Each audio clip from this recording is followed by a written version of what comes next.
Commissioners, city staff, members of the public, thank you for joining us tonight. Before we begin, here are a few notes about our meeting format this evening. Tonight we'll have planning commissioners and staff attending in person as well as members of the public. Based on current health guidance, we recommend commissioners and all those attending in person wear a face mask during the meeting. We're also broadcasting this meeting for viewers on Channel 8 and wheatridgespeaks.org. Members of the public who are not present and wish to make comments may participate virtually by joining through Zoom, either on a device or by calling in. The Zoom meeting information is provided on wheatridgespeaks.org. When it is time for public comment, and there will be 3 public comment periods tonight, we will first call on those who wish to speak in person, followed by anyone attending the meeting online and speaking through our Zoom connection. If you are speaking online tonight, please keep background noise to a minimum. If you do not plan to participate by speaking this evening, we recommend you simply view the meeting live by watching on Channel 8 or wheatridgespeaks.org. We appreciate your participation in tonight's meeting. We hope to create a friendly and respectful atmosphere for public dialogue, and we appreciate your help in this process. I would now like to call to order the City of Wheat Ridge Planning Commission meeting for September 2nd, 2021. May I get a roll call of the members, please? Jahi Simbai. Here. Scott Elm. Here. Christine Disney. Here. Melissa Antle. Here. Janet Leo. Here. Daniel Larson. Here. And Ari Krichover and Will Kearns are absent tonight. Thank you, Tammy. The next order on the agenda is the Pledge of Allegiance. Please stand and join me in the pledge. I pledge allegiance to the flag of the United States of America and to the republic for which it stands, one nation, under God, indivisible, with liberty and justice for all. Next is the order of the agenda. Is there a motion to approve the order of the agenda? I'll make a motion to approve the agenda. Is there a second? Second. Are there any additions or corrections to the agenda? Let's call for a vote.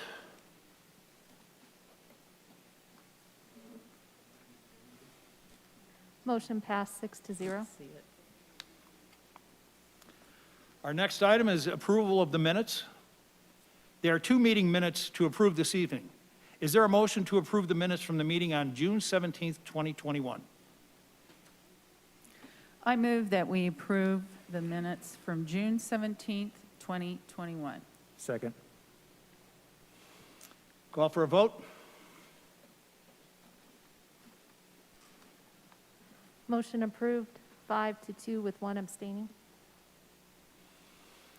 Is there a motion to approve the minutes from the meeting on August 19th, 2021? Mr. Chair, I move we approve the minutes from the meeting on August 19th, 2021.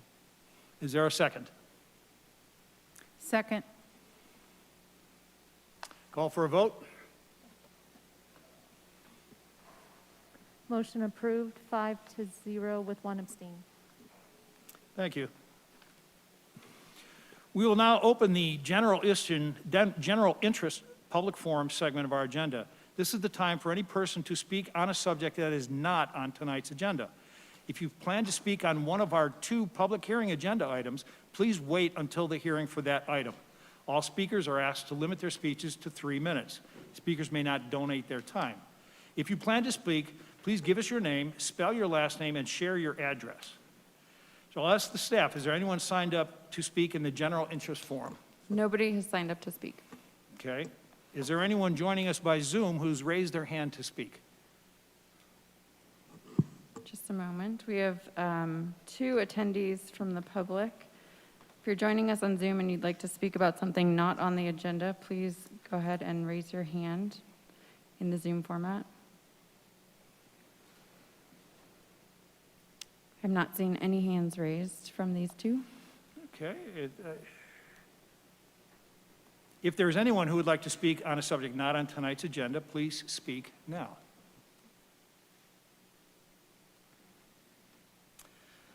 Thank you. I will close the public forum.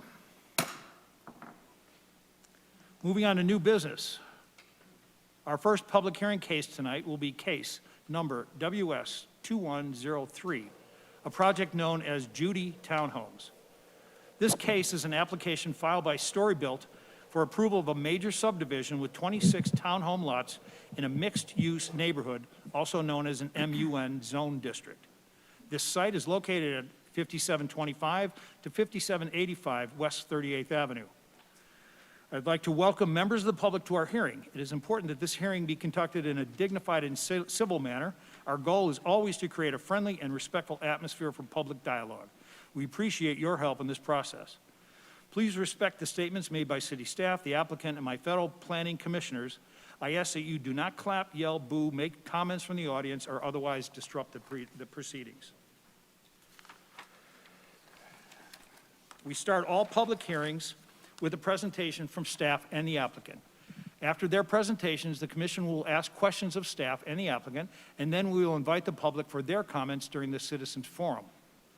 First, we'll hear a report by staff following an update presentation by the project applicant. After that, we will hear questions and comments from the commission, followed by our public forum. I'll turn it over to the staff. Lauren? Thank you. I'd like to introduce our senior planner, Scott Cutler, who will be presenting this case. Thank you. Scott? Thank you, everyone. My name is Scott Cutler. I'm a planner with the City of Wheat Ridge Community Development Department.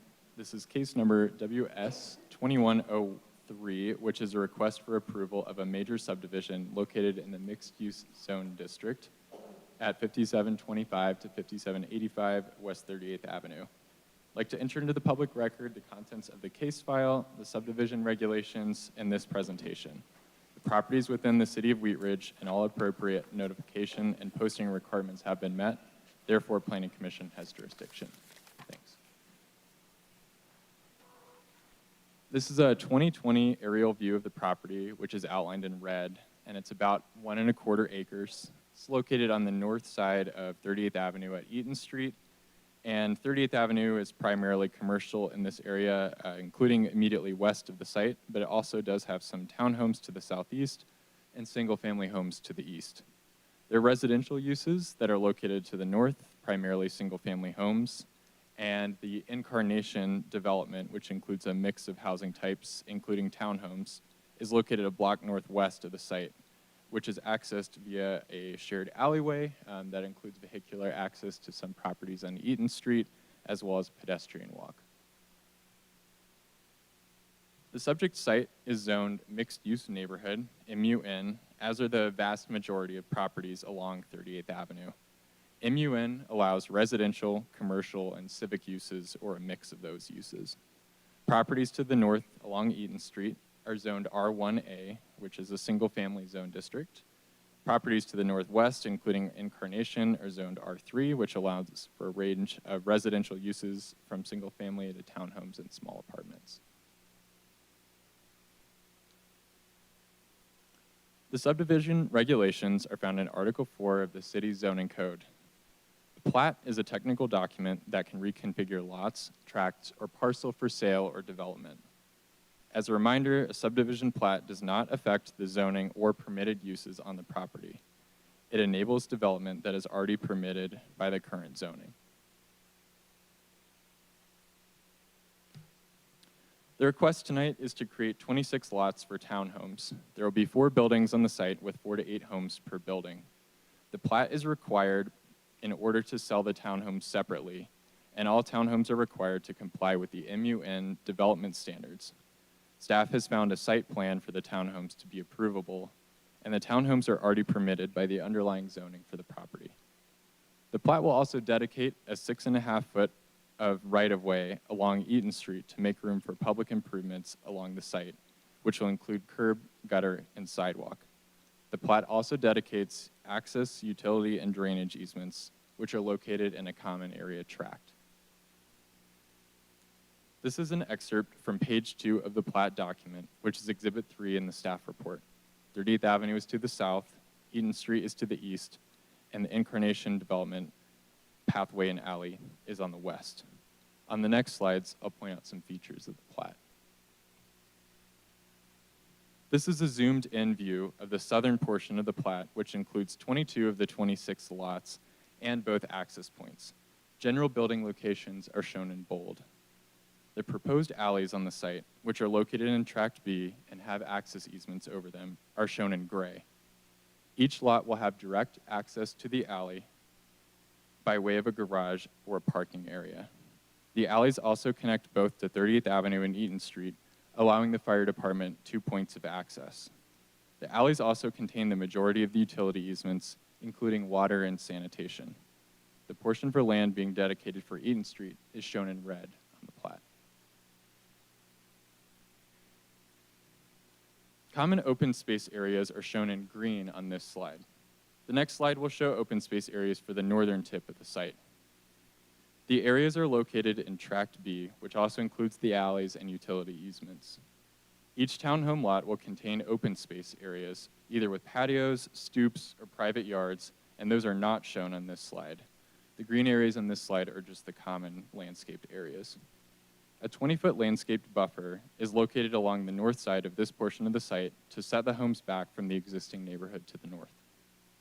On the west side of the site, the existing pathway from 38th Avenue north into the Incarnation development will serve as additional pedestrian access for the development and will be enhanced as part of construction with additional lighting and paving.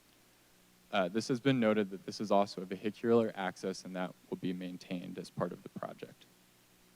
The applicant has worked with Incarnation HOA to this end. The city supports the enhancement of this pathway as a connection to the development. This is a view of the northern portion of the plat, which contains one building. It is also adjacent to the pathway. There's a large 40-foot wide open space area at the northern portion of the site to act as a buffer between the site and the single-family homes to the north. Since Wheat Ridge is not a full-service city, we sent the application on referral to outside agencies, including fire, water, and sanitation, and completed an internal review. There are no remaining comments on this application, and both the Planning Division and Engineering Division have found the plat to be approvable. The site plan, which includes the architecture, landscaping, and site design, is also approvable, and construction documents are under review by the Engineering Division. The site plan and construction documents are not part of the decision this evening.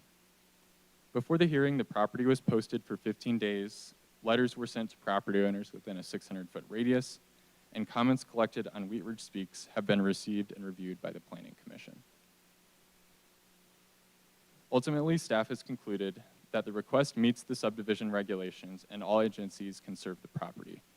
It will allow the development of the site as permitted by the MUN Zone District to proceed. For all of those reasons, staff is recommending approval of the request. Thanks. And I'll go ahead and pull up the applicant's presentation as well.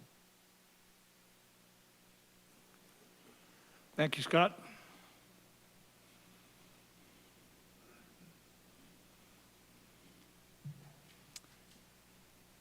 You hear from our applicant. Please tell us your name, spell your last name, and give us your address, please. Can you hear me? Yeah. So hi, my name is Chris Oxier. I'm the division president for Story Built in Denver. I actually live in Broomfield. Do you want my home address as well? Please. Okay, 1882 West 137th Drive, Broomfield 80023. AUX. So let me just make sure I have the mouse. There we go. So just a quick introduction on who we are and kind of what we hope to accomplish with this project. We're called Storybuilt. We're from Austin, Texas. That's our original headquarters. We're in 4 markets, Seattle, Denver, Austin, and Dallas. We focus on boutique urban infill development.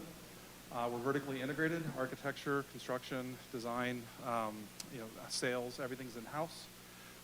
We have a long history of home building in the Austin market, and then more recently over the years, we have merged more into the boutique urban infill development as sort of our core business, focused on areas where we think neighborhood is amenity.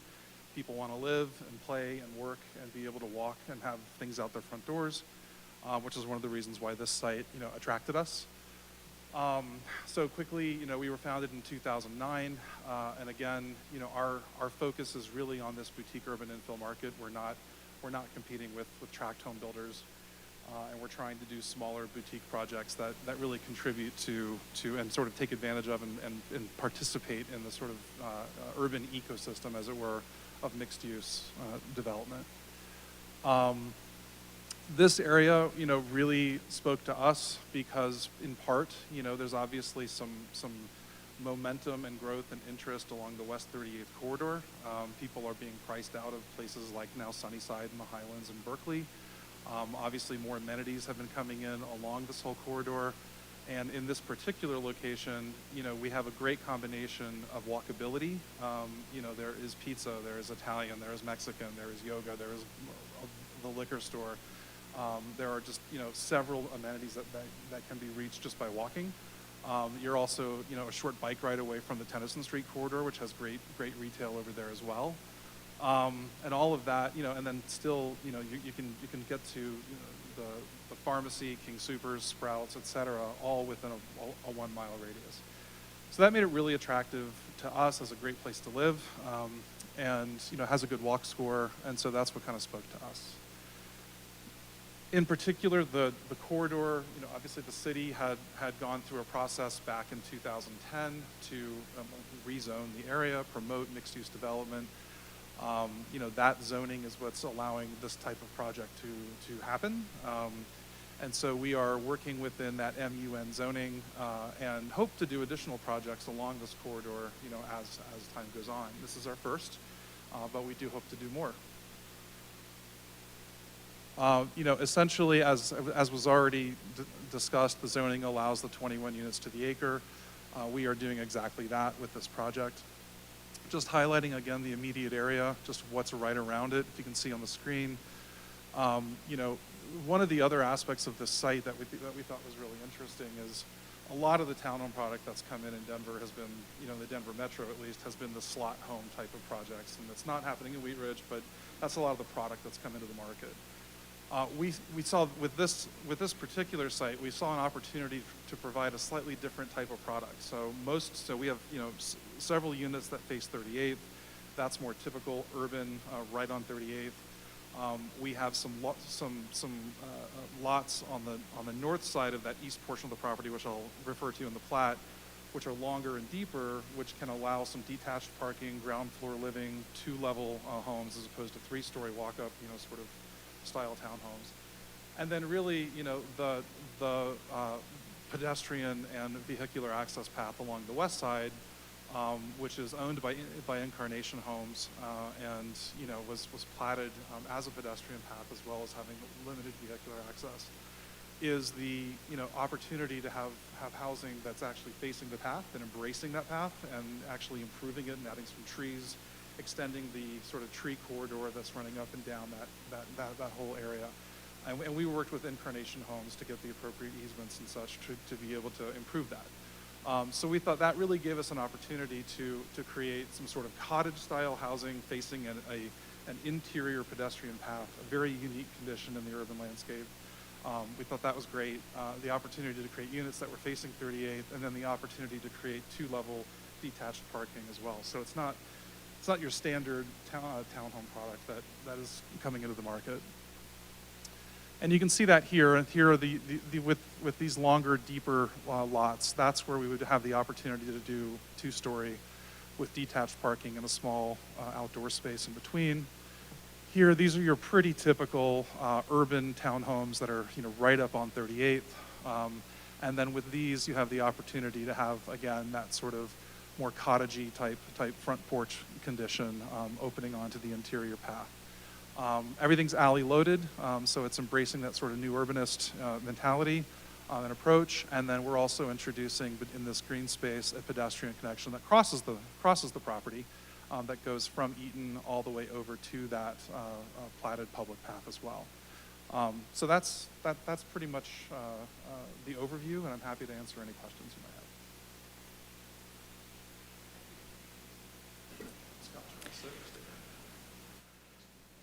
You're welcome to have a seat. We will now take questions from our commissioners. We'll start on my left with Commissioner Simbai. Any questions? Thank you, Mr. Chairman. Yeah, so my first question for staff, I have a couple questions.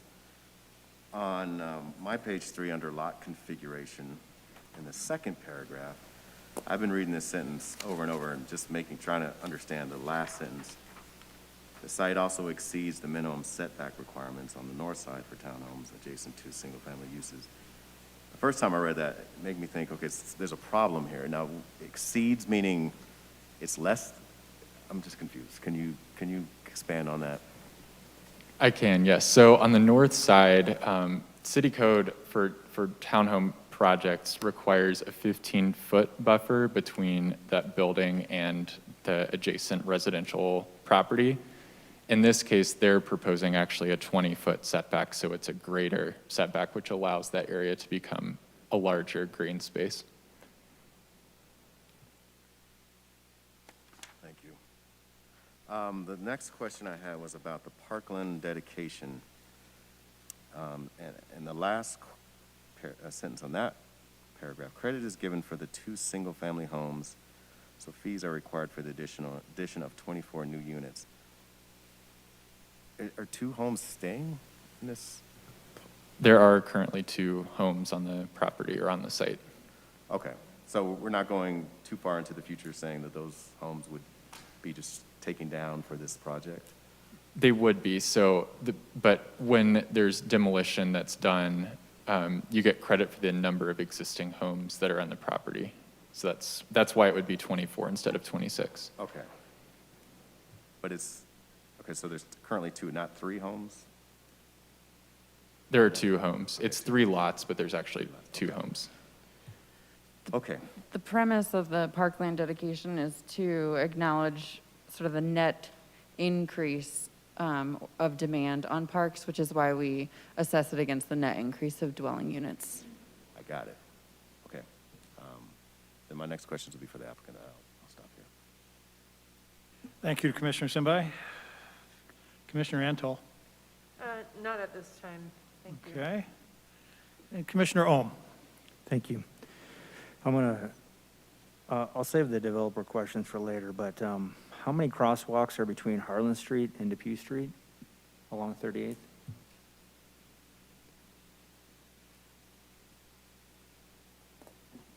I would have to look that up. I'm not sure offhand. Possibly 0. That was my thought as well. I think there are not any. Okay. And then what is the typical spacing interval of crosswalks in terms of blocks along 38th?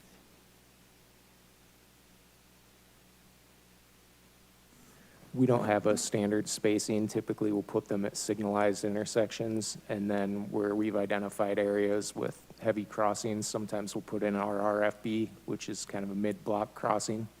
So in other words, is based upon jaywalking, illegal crossings, is what you're saying? Not necessarily, just where we've identified a need, where there's potential heavy uses.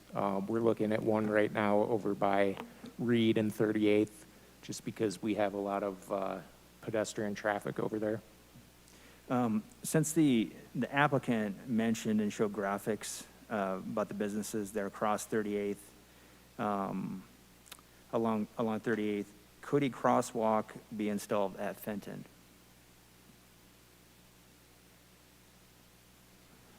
That's not something that we've looked at this time. We'd probably have to take a closer look at that.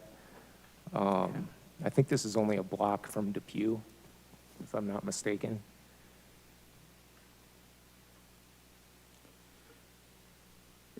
Yeah, I couldn't tell. I don't know if you can pull up a map. I thought it might have been maybe 2 blocks, but it looked like Fenton was right in the middle of Dupe and Harlan Street. Can you pull up a graphic? Fenton is right between, so alphabetically, Dupe has a crosswalk, and then Eaton, where this property Okay. is in between, then Fenton, and then it skips the letter, and then Harlan. So Fenton would be the midway point between Dupe and Harlan. Okay. But at this point in time, it hasn't come onto our radar as having sufficient pedestrian traffic to warrant a crosswalk. Sometimes crosswalks are not the safest. and they're not at the signalized intersections. But as Jordan mentioned, we are looking at a couple other locations on the corridor, and we'll continue to prioritize infrastructure for pedestrians as, it's sort of a chicken and an egg, but certainly as we get more activity on the corridor. Because there is an existing mid-block crossing east of Depew, correct? At Benton, yes, yeah, with the flashing beacon. Okay. And then there were some questions that were brought up on the Wheatridge Speaks. One was, can the residents get some additional type of protection for construction hours of operation? And also, can the applicant submit and obtain approval for a dedicated construction site plan that limits, prohibits the construction, traffic, parking, heavy equipment from using and parking on Eaton Street? Yes, so the city code has a number of protections for surrounding residents. If this project was approved, first and foremost, they'd have to obtain permits prior to any sort of construction on the site. And then on-site construction is limited to 7 a.m. to 7 p.m. Construction in the streets is actually further limited, 7 a.m. to 5 p.m., and that does not include weekends. And then construction on 38th is further limited because that's a arterial. The other requirement would be that because the site is really kind of boxed in and pretty tight, it's surrounded by residential areas, containing contractor parking is really important. Construction staging, staying on site is very important to the city.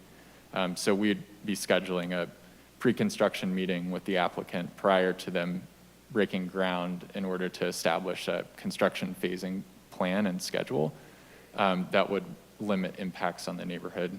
And if they needed to lease space from another property owner, like commercial property owner for parking, that would be on the table. Okay. So there's a number of protections and requirements that we'll have for construction. Okay.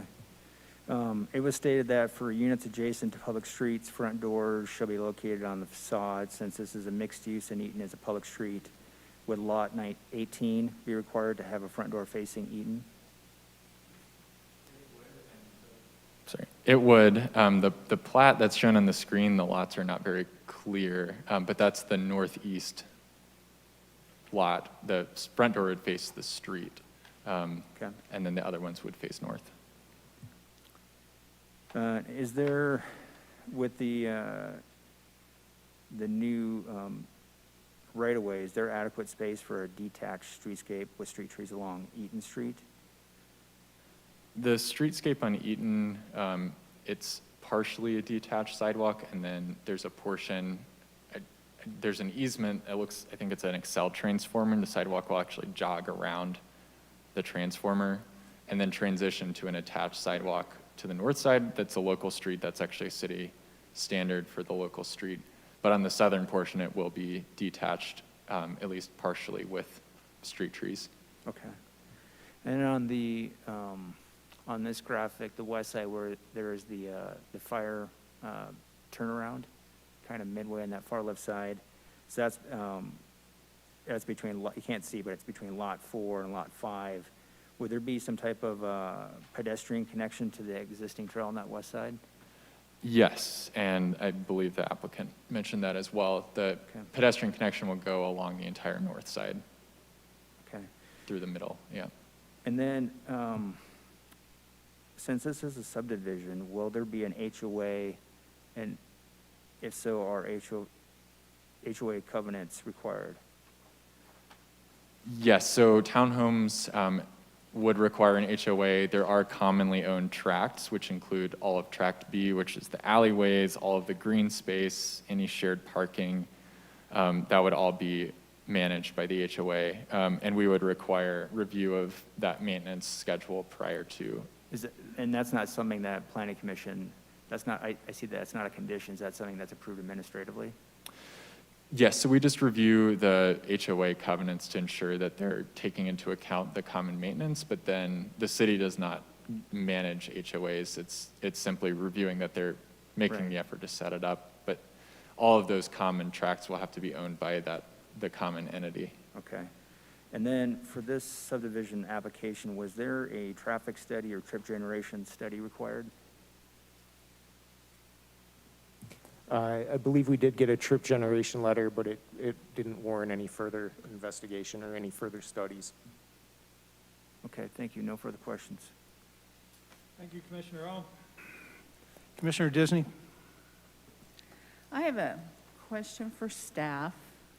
I know that it said that this development meets the requirement for number of units per acre. How is that determined exactly? How many units should be in a townhome situation per acre? Is it up to the developer, or?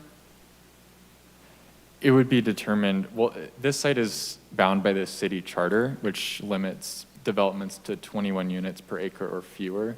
So in this case, the upper limit is what's in the city charter of 21 units. Some zone districts have lower requirements. So for example, R3, I believe, is 12 or 14 units an acre. And so there's a range. Each zoning has an upper level that is allowed. So in this case, MUN is bound by the city charter at 21 per acre. And this is a little bit larger than an acre, so we have 26 units. Correct, yes. So we do the math based on the net total land area, and then let them, you know, if a developer approached the city, we would say this project is eligible for X amount of dwelling units based on the city charter. And in determining the number of units as you meet with a developer, do you take into consideration the density of the neighborhood? No, I mean, sometimes that's a consideration in a planned development when you're trying to specifically buffer between specific land uses. In this case, it's a mixed-use neighborhood zone district, so that's a density, that's a land use by right, so there's not a negotiation in there. What often influences the resulting number of units are the variety of other things that they'd need to meet. So does it have the parking it needs, the landscaping it needs? Fitting everything into a site can reduce a property to have fewer units than it would technically be allowed to have. But when a use is permitted by right, they're not discretionary criteria to compel a developer to have fewer than what they're allowed to have, so long as they can also meet all of the other requirements of the zoning. Which this development has met. Correct. Yes. Okay, I have no other questions. Thank you, Commissioner Disney. Commissioner Leo? I don't have any questions at this time. Thank you. Commissioner Leo? Commissioner Antal? Well, just to kind of carry on what Commissioner Disney was saying, so I know in this zone, there's no requirement. Oh, it's on, never mind. Oh, it's Sorry. on, I usually project really well, too. Sorry. You don't have any size or width requirements for the units itself, so I think I'm just trying to figure out, like, what is the average width of these smaller units that are on 38?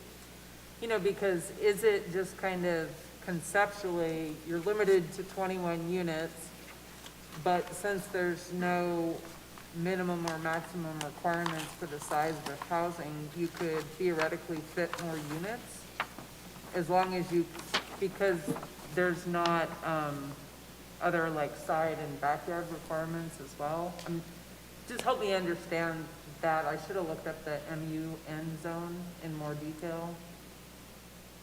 So the width of a townhome lot is going to depend on sort of the market and the product, but it is not determined by the code. There is no minimum width of a townhome lot. I mean, in some projects, we've seen them as narrow as, I think, 12 or 14 feet. The narrowest units in this one, do you have that number? The range on this is anywhere from 16 to 27 or 28. So there's a pretty big range in this project, but that's based on how, you know, the garage works, whether it's a single car garage or tandem garage or 2-car, and then just the product that they're building. The project is also bound by setback requirements, so that's a lot of the reasoning why things are positioned the way they are. There's setback requirements from the adjacent residential properties. There's, of course, open space requirements, so when you start going through all of that, it really starts to narrow down where homes could actually be sited. And there are maximum number of units per building. So we adopted a code amendment a year or two ago that dictated that. But in the same way that the code doesn't currently tell you how wide or narrow a single-family detached home would have to be, it's the same situation here. It doesn't dictate the width of the individual unit. This is like my brain is trying to visualize that with the calculation. So essentially, it's not that if I build a skinnier townhome, I can pack more houses on it. No. Because No. you're still limited to the number of townhomes per building that you can provide, and then overall, the limit per acre of overall townhomes. Exactly, yes. Okay. Thank you, Commissioner Antle. Commissioner Holm? Yeah, and along those lines, I have some similar questions. So if, I'm just kind of a little more hypothetical, I guess, but bear with me. So if there's no minimum lot width, if this property had, say, numerous encumbrances, say easements, could be a, you know, I've seen properties with a 100-foot Denver water easement, and you have very little area to build. In theory, as long as they met the requirement of, they didn't go over the maximum 26 units, they didn't go over the max of 8 per building, that lot width could be what? You know, I guess as narrow as a garage door could go, 8 feet, because there's no minimum. Right, there's actually no minimum lot width requirement in any of our commercial zone districts. So the only districts that have those minimum lot width requirements are where we see single-family homes and duplexes, because that's really the nature of those kinds of neighborhoods where you see consistent patterns of lot creation. So as soon as we get into any of our mixed-use and commercial zone districts, you know, the variety of uses, of constraints, of easements, of building types is so vast that that's just not a helpful regulatory tool. There are so many other tools that we have to help ensure a logical layout, and that's just not one of the ones that has benefited us in the past, and it's not one we've ever had in any commercial zone district as long as the city's been incorporated. Thank you. Mm-hmm. Thank you, Commissioner Holm. Any other commissioner questions? Okay, for staff, I just have a couple, and then we can move on to questions for the applicant. I would like staff to confirm sort of our purpose here tonight, and that is, according to your report, that given the underlying zoning for the existing property, what we're looking to determine tonight, whether the appropriate lot configuration, access, rights-of-way, easement, and utility service conform with the regulations. Is that correct? That is correct, yes. And I don't have a calculator in front of me. Can you tell me the total fee for Parkland?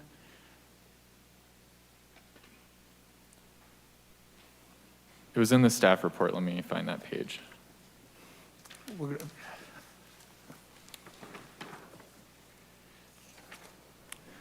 Parkland dedication fee total is, well, it's approximately $2,000 per unit, so 2 times 24, about $48,000. About $48,000 Correct. for Parkland fee. Yes. Great, thank you. I did have a question on the easement on the west side of the property. I visited the property over the weekend, and the easement is the width of a car or a truck, but it is blocked for vehicle access, and it's open for pedestrian access. Is there any, is there an issue with setbacks, I guess, from the easement? Because you've got the width of an alley, and then you have the retail next door, and it looks like the buildings on the west side will come right up to the easement. The buildings will actually be set back a little bit from the easement, and they're not encroaching further into it, so nothing's getting closer to the easement. And I do want to clarify that that easement originally was for vehicular access. There's a couple properties on Eaton Street that have garage or fence openings back there. And as part of the Incarnation development, that was kept in place as a requirement and would do so here. It's actually off this property, but Right. because the homes are facing it, that's why it was brought up tonight. Okay. And it is, an easement is not classified as an alley. It's not a city alley, it's all private Okay. property. And when I walked through the easement the other day, I noticed that the rear doors of the retail building on the west of the easement say that the doors are blocked. Does that mean that they have access to the easement as well? That might actually be a better question for the applicant. I'm not sure Fine. how those buildings are accessed. And they also have front, the west side access as well, so they may not need to use those doors. Okay, very good, thank you. We'll now switch over to questions for the applicant. We'll start with Commissioner Simbai. Thank you, Mr. Chair. Hope I'm getting your last name correct. Mr. Oxier? Two questions. One, and I apologize up front. When you were giving your report, you said something along the lines of this is the first project, and I'm not sure if it was for the corridor or in Colorado. It is our first project in Colorado. We actually have 3, but this is the first one to come out of the ground in Colorado. Okay. Thank you. I've been here since 2008, but for this company, we've been here 3 years, and this is one of our first. Okay, thank you. Kind of along the lines of my fellow commissioners questioning just about, I'd be interested in how you came up with the lot sizes. Sure. We are trying to hit price points that make sense for the market, so I think that's part of it. If you look at this particular property and for this neighborhood, we have skewed a little bit larger than most townhome developments, I think in the Denver metro area. We have 15 3-bedroom sort of compatible lots as opposed to 11 2-bedroom compatible lots. If you look at a lot of the other townhome projects in the Denver metro area, at least, there's a lot more focus on 1s and 2s. Our 2-bedroom lots here, which would be about 16 feet wide typically, and then your 3 bedrooms would be closer to the 22-foot wide. So that's really and then trying to hit livability. Minimum 650 square feet typically on a per floor is sort of how things lay out. You need to have a half bath and a kitchen and a living area with a stair, or you need to fit at least 2 bedrooms, and 2 bathrooms with closets. That's a rule of thumb, but generally speaking, that starts to drive lengths of or depths of lots and widths of lots, and then price points, which tend to be. For this type of product, we're anticipating somewhere in the $550 to $750 range typically. Thank you.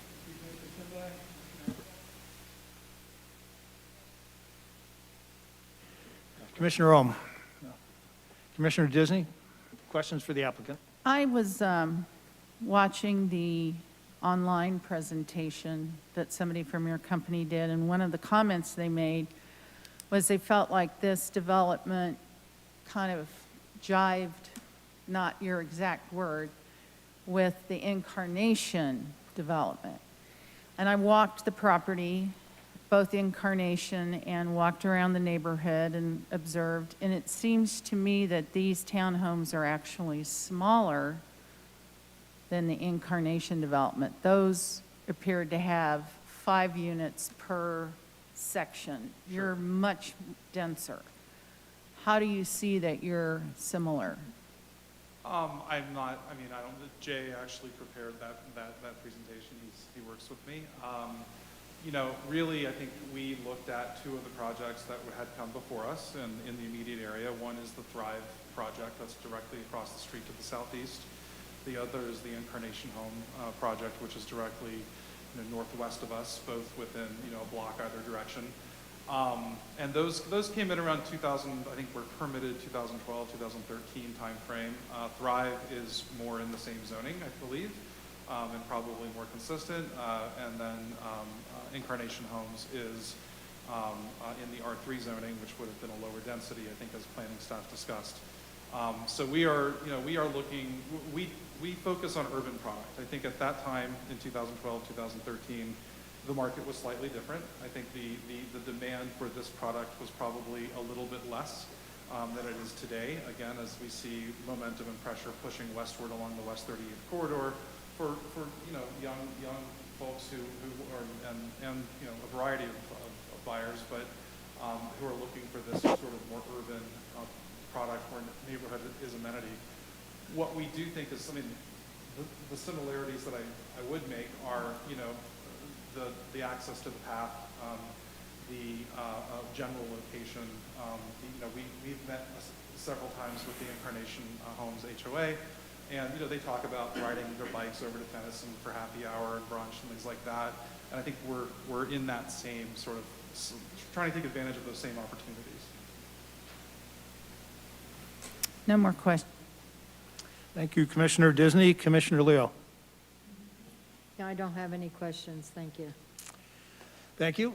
There was a Did you want to make a comment? There was a question about the access to the path from the commercial building to the west. They're actually 3 feet off the property line. So, and I heard it referred to as an easement. It's actually just it's parcel, and it's owned by Incarnation HOA. So that actual commercial building actually has about 3 feet off. Now they've put some condensers on the ground, and they've done some things that sort of, you know, have made it a little bit awkward for access there, but that can also get cleaned up. Great. Thank you. Any other questions for the applicant or staff? I'm actually just curious, since it was Commissioner Ohm brought this up. I mean, is your product typically require an HOA? Yes. And do you, when you look at a product like this, like what range do those typically, what does that HOA cost typically add on top of the purchase or rental price? You know, I actually Or do not purchase have that price. number off the top of my head, so I don't want to give you the wrong number. We do have an HOA department who actually has done the math on that for us and been part of our sales evaluation process. You don't recall, do you? No, I don't know. Okay, yeah, because you're saying these homes are looking between the 550 and 750 range, just off the top of your head, and then on top of that would be a HOA fee, correct? Okay, thank you. Any other questions from the commission? I have a question, and I don't know if this can be regulated, but if somebody would purchase one of these townhomes, could they then turn around and use it for an Airbnb, or do you require it to be owner occupied? Our declarations will not speak for that, but city code would be. Okay. Yes, so our city code does allow short-term rentals, including Airbnb. They are limited in terms of, starting November 1st, we'll actually have a cap of 2% citywide, which includes townhomes. Townhomes are actually considered single-family in the city and other places as well. So any single-family home, there's a 2% cap. So, you know, there could be some in this development potentially, but there could also be some, and we know there are some already on Eaton Street and other areas. So the answer is yes, it wouldn't be limited by the HOA. Thank you. Other questions? Thank you. We will now open the public hearing for case number WS 2103. Once again, this is an application filed by Storybuilt for approval of a major subdivision with 26 townhome lots in a mixed-use neighborhood zone. The site is located at 5725 to 5785 West 38th. We ask that you please limit your comments to this case. We typically administer an oath for any participant in a public hearing, staff, applicants, and the public. In this hybrid meeting format, we are administering that oath in a different way. If you comment during a public hearing tonight by choosing to testify, you are agreeing that the testimony you give will be the truth as you know it. We will now open the public forum for speakers that would like to just testify in person. First one on the list is John Conway. Thank you, Mr. Conway. Will you please state your name, spell your last name, and give us your address, please? Sure. My name is John Conway, C-O-N-W-A-Y. I live at 3901 Eaton Street, Wheatridge, of course, 80212. And I've lived there for 28 years and have been a resident of Wheatridge for 44 years. So a long time But I do have some questions for either staff or for the developer. The main things I think I would need to ask about, and some of this is from people I've talked to in the neighborhood that have shared interests, or some of them have completely different thoughts about it, but the couple things that come up quite often is, and the developer may not be the person to talk to about this, but the traffic that's going to be generated by this project going up and down Eaton Street is going to be very impactful, we feel. Right now, Eaton is one of the few through streets.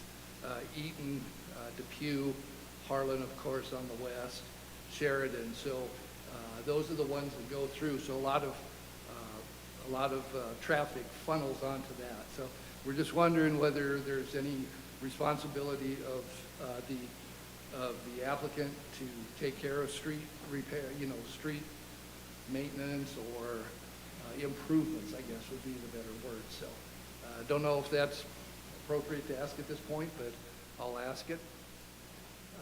And then you want me to go ahead and ask the rest of my questions? Yes, please, and then after the forum, we will allow the applicant and staff to respond. Okay, very good. The property that I live in is in the northwest corner of that drawing, and luckily, I think, there's a 40-foot buffer in there right now. Earlier plans we saw showed a 60-foot buffer, but the current plan shows 40. We're wondering if the applicant will put up any kind of landscaping or whatever that would help mitigate any privacy concerns for us in particular. People in that last unit could, if it's 3 stories high, they'll definitely be able to look into our backyard. So. The other question I had was, take a quick look. We're not sure how many parking places are taken care of. Is there going to be street parking, or is there enough parking? Is there going to be, 2 for every unit that will be, into that design? So that's another concern. And I think that's all I got. Thank you. Yep. Thank you. Our next speaker is Vivian Voss. Vivian, please tell us your name, spell your last name, please, and provide your address. Good evening. Good evening. Vivian Voss. That's V as in Victor, O, S as in Sam, 6920 West 47th Place. The subdivision isn't much under question here tonight, but I did want to address comments that I found on Wheatridge Speaks that I think are important, that my 25 years in the city and my 10 years of working with citizens groups on what's happening in the city that I thought I could address. One was that they were so happy and looking forward to a main street that was meant to be on 38th Avenue. 38th Avenue was never meant to be a main street. It's been fought numerous times by the citizens as to that definition. And then they were so excited about the larger lots on the north side to act as a buffer to the single-family homes. And so I'm asking that if people think that a buffer is so important, then why is their density either 3 to 4 stories tall or side to side? Density is density, whether you have a buffer or not. And if you're interested in a buffer, then who else gets to participate in that buffer that you're so privy to? There was interest in the applicant obtaining a vigorous dust and debris control plan. Dust, for sure, is required by the APA to have a water tanker on any project development site. If there is not a water tanker that the citizens can see or observe, then you need to call the EPA and report it, call the city and report it, and call the developer if you feel so inclined to report that. There was also an indication that they do not find Wheat Ridge to be overrun by new development. I can tell you right now that in addition to 38th and Eaton, which we're talking about tonight, there is a possibility of 38th and Independence Court being developed. 44th at Vance has 200 units coming soon. And there is also 44th and Harlan, which is a single-story brick building that at the time now the developer wants to lease out to individuals that can conform to the existing building parameters.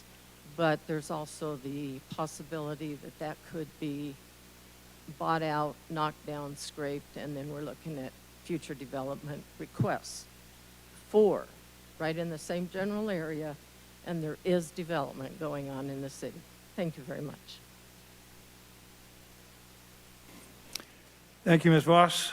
Next up, Karen, and it looks like Case. Thank you, and when you get to the microphone, please give us your name, spell your last name, and provide your address, please.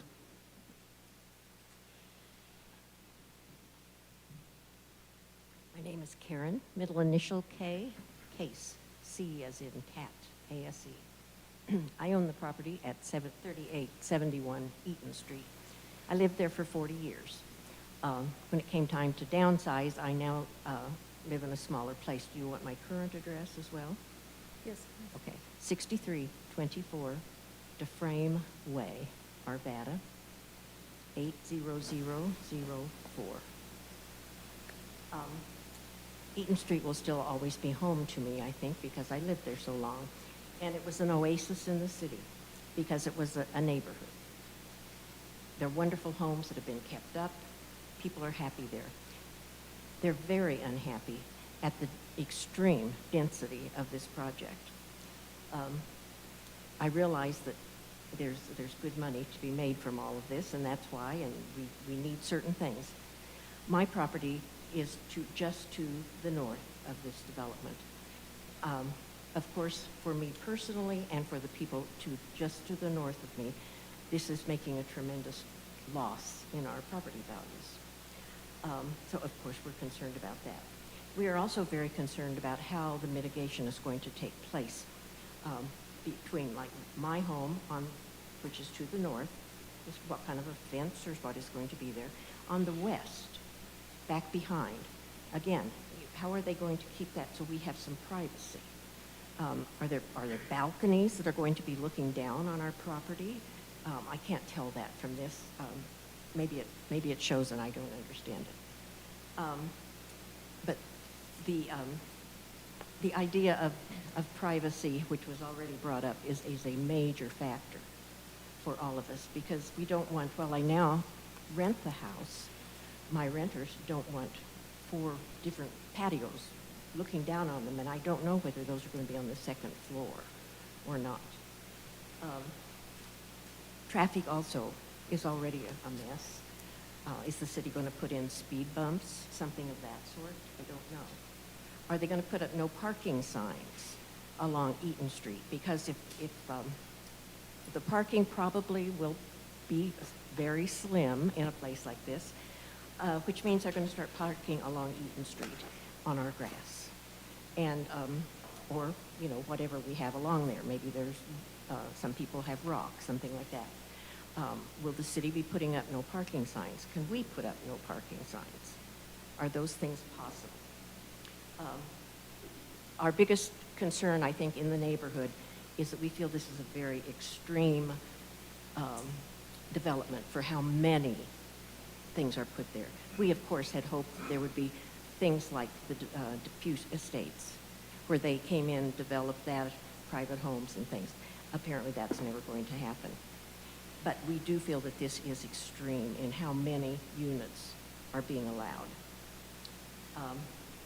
I think that's most of my questions. I have, the developer has not reached out to us in any way to talk with us about what the mitigations will be on the property lines. Ma'am, your 3 minutes is up. If I'm you can sorry? wrap it up, your 3 minutes is Okay. up.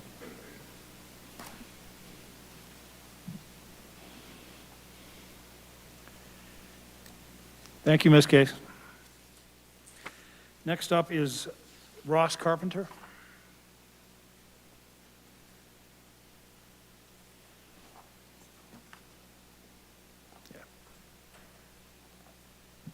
Thank you. My name is Ross Carpenter. I'm at 3825 Dupe Street. The main reason I wanted to come, I live just across Dupe there, pretty close. What hasn't been mentioned in all of this is there was a deed covenant restriction, which essentially covers the area basically between Harlan to Sheridan, 38th up to 41st, as far as I understand. Called the Stewart Gardens Subdivision. In 1936, there was a recorded deed covenant, which basically said there should be no commercial development in that specific area. In 2016, that was overturned. There have been obviously a number of commercial uses on 38th in that area that are operating in spite of that covenant. It just hasn't been, managed. And so there was a lawsuit that overturned that in 2016, whereby a developer essentially had to sue all of the defendants within that subdivision area, which was like 200 houses, pretty much everybody in this room, I assume. And so my understanding, I wasn't funding the defendants, but my understanding is they spent tens of thousands of dollars fighting that.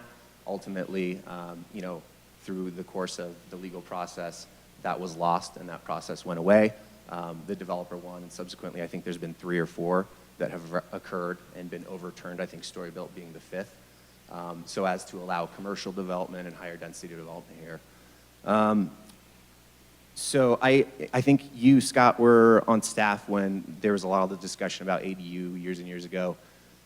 So I don't remember how that ended, but I know we never adopted the code. So my assumption is that there was quite a bit of pushback from the community in terms of the height variances and the densities. So maybe if you could address that, I guess, when you have time. Has there been a massing study? I guess that was the other comment I had. My understanding is MUN, being one of the most dense designations in zoning, allows for a 50-foot height for commercial, I think 35 for residential, and then setbacks from the property line between 10 and 20 feet. So if I lived in the area adjacent to this, I would be a little concerned. I do think that the developer could have done a little bit better job. I just did an entitlement project in Broomfield. They actually require that you do 2 meetings of public outreach prior to coming to the land use code board to do a presentation. I wasn't aware of anything that happened. Maybe there was, but there weren't any new mailers to my knowledge. But overall, I am in support of the development. I think it's great. I think the developer's great. I think it is probably more dense than it should be. I know there's a lot of arbitrariness in the way that they draw the lines for zoning, and so ideally there could be some sort of ability for council to say, maybe it draws down on a certain point closer to R1, which is one of the least dense designations in the city. But I like that they are incorporating the pathway, and only because they're adjacent to the commercial section and not immediately adjacent to a ton of single-family homes. I think it's a great development. Thank you, Mr. Carpenter. That is all the speakers that have signed up. Are there other people in the audience that would like to speak this evening? Please step forward.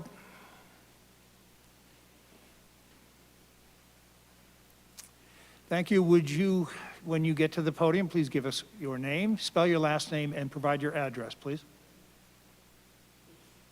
It's Patricia Allen, and I live at 3945 Eaton Street, Wheat Ridge, A.L.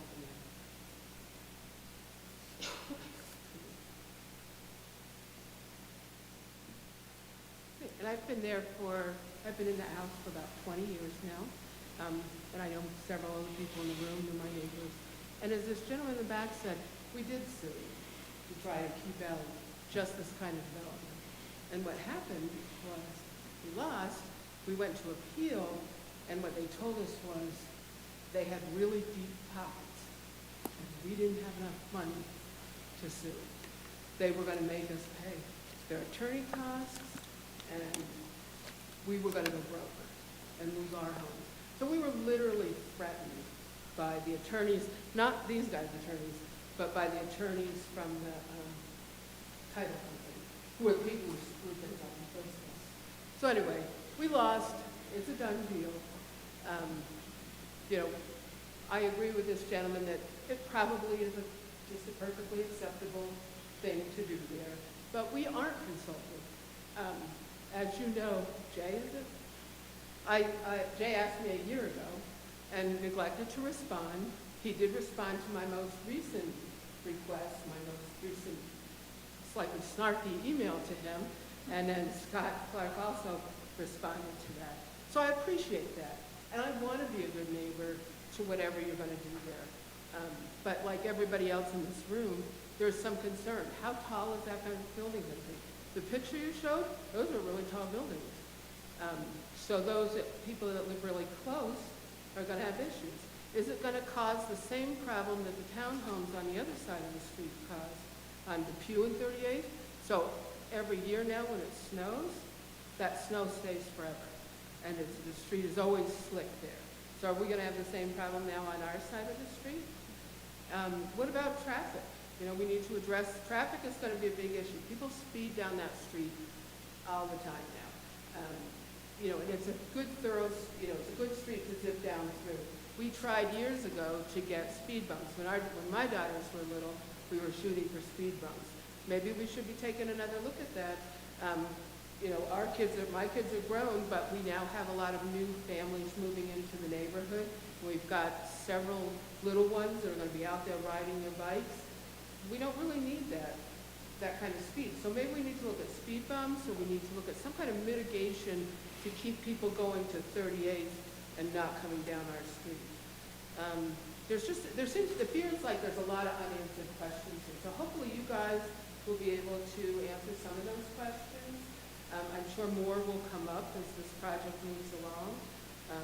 You know, the street, all kinds of stuff. Oh, I know, the other one I wanted to mention is that, so there's people living, there was a guy living in the neighbor's shed for a while, and the house changed hands, and in that process, somebody must have noticed that it was open.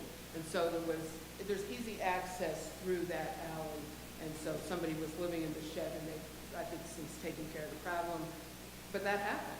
And now you have, it used to be an alley that If you didn't have can a lot wrap of it up, your access. time's up. 3 minutes, yeah.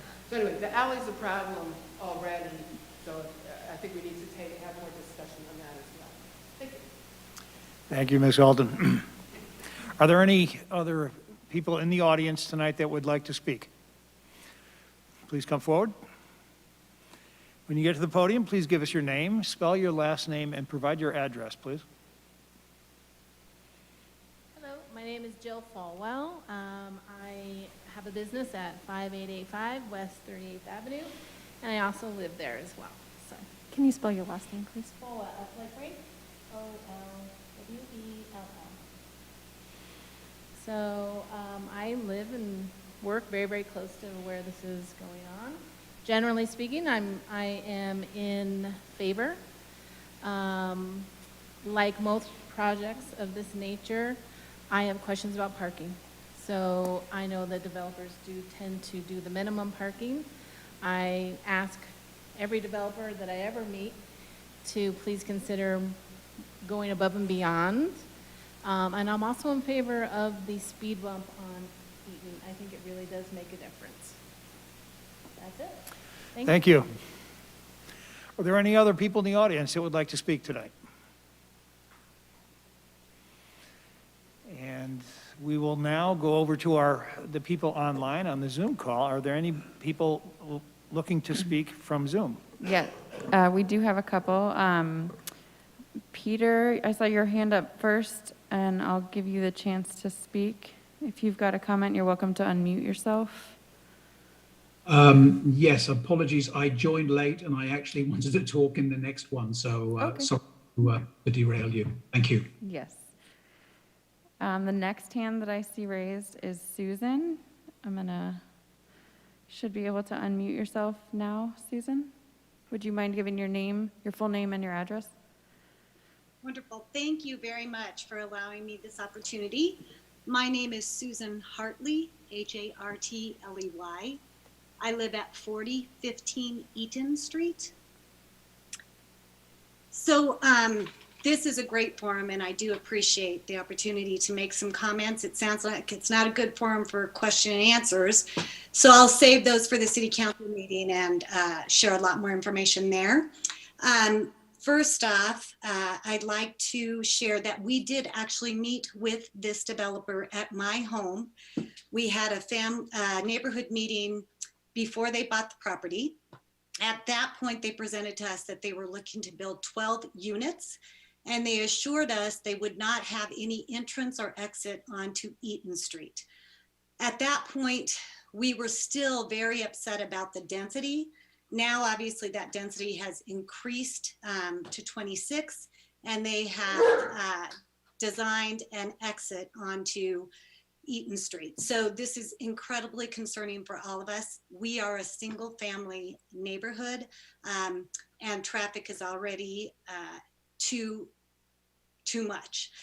If you compare this to Perrins Row across the way, that development was made amongst other apartment buildings. So this development is denser than that, and it's going to be right next to single family homes. What we are asking is that this design be reconfigured with an entrance and exit on 38th only.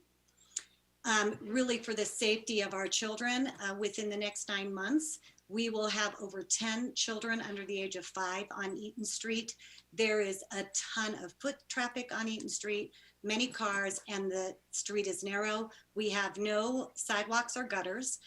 Just the other day, one of the buses that comes along really speeds up 38th twice a day, had to stop quickly in the middle of the street because there were cars parked on both sides. They had to wait for someone to come out and move a car in order for the bus to get through. So we're very concerned, not about the development and fire access there, but should there be any kind of emergency situation on Eaton, and if we have 52 cars, up to 52 new cars parked on Eaton Street, will ER even be able to get into our neighborhood? Let's see here. I just want to look at the rest of the, a lot of the comments made tonight are ones I already had.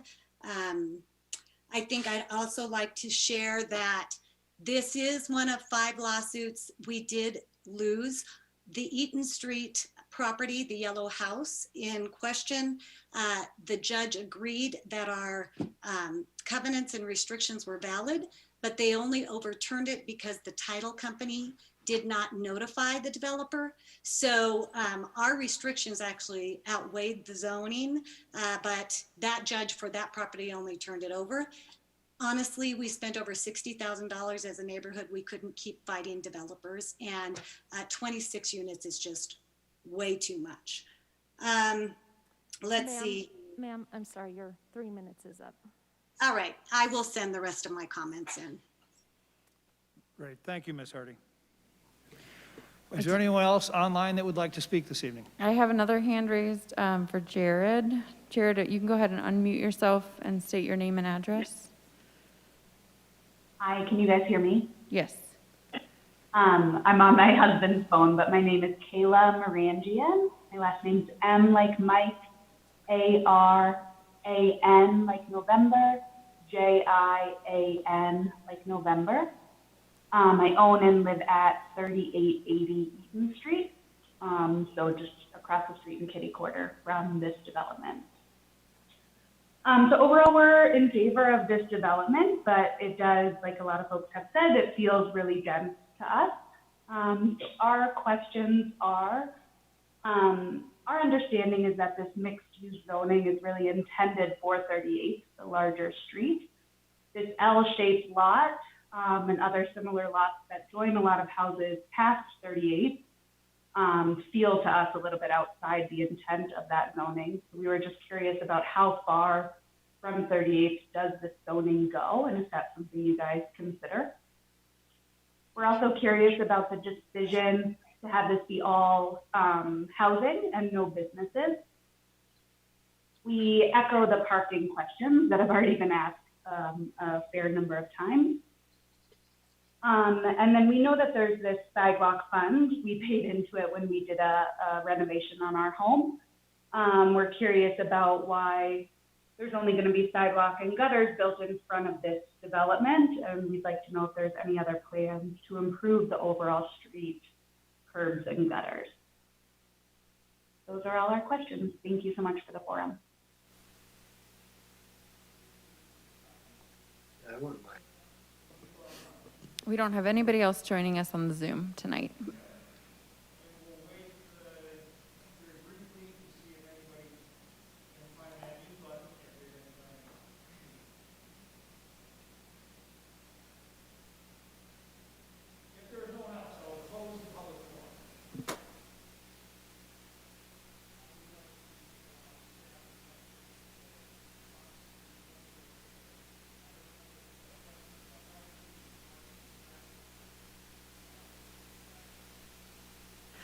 Yeah, I think I'll ask Jordan maybe to go first. Jordan Jeffries is with our engineering department, and we have a really good program that may be able to address some of the Eaton Street traffic concerns.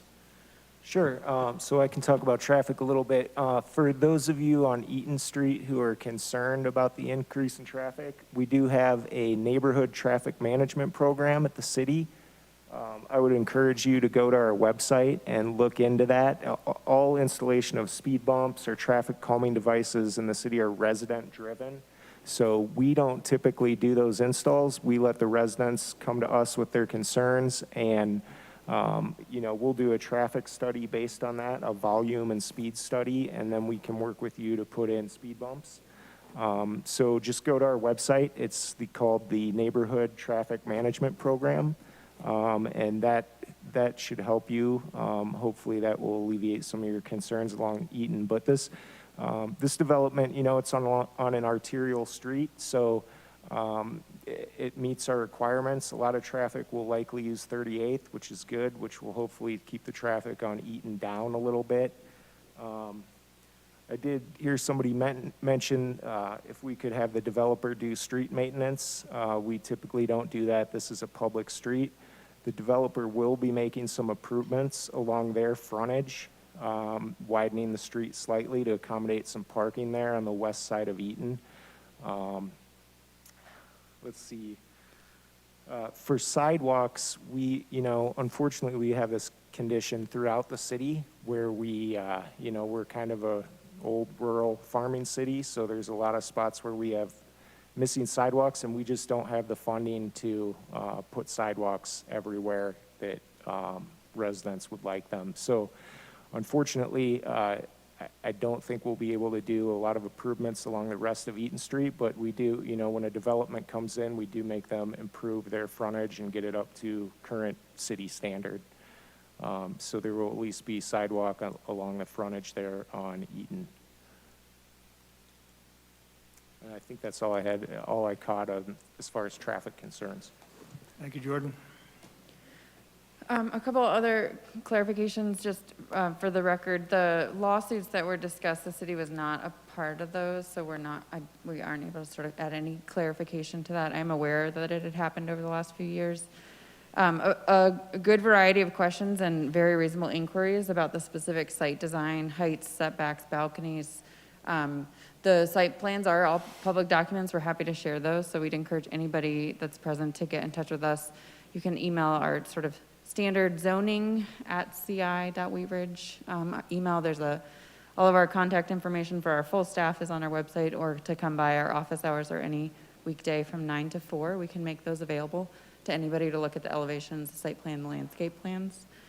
What else is on your list that you wanted to address?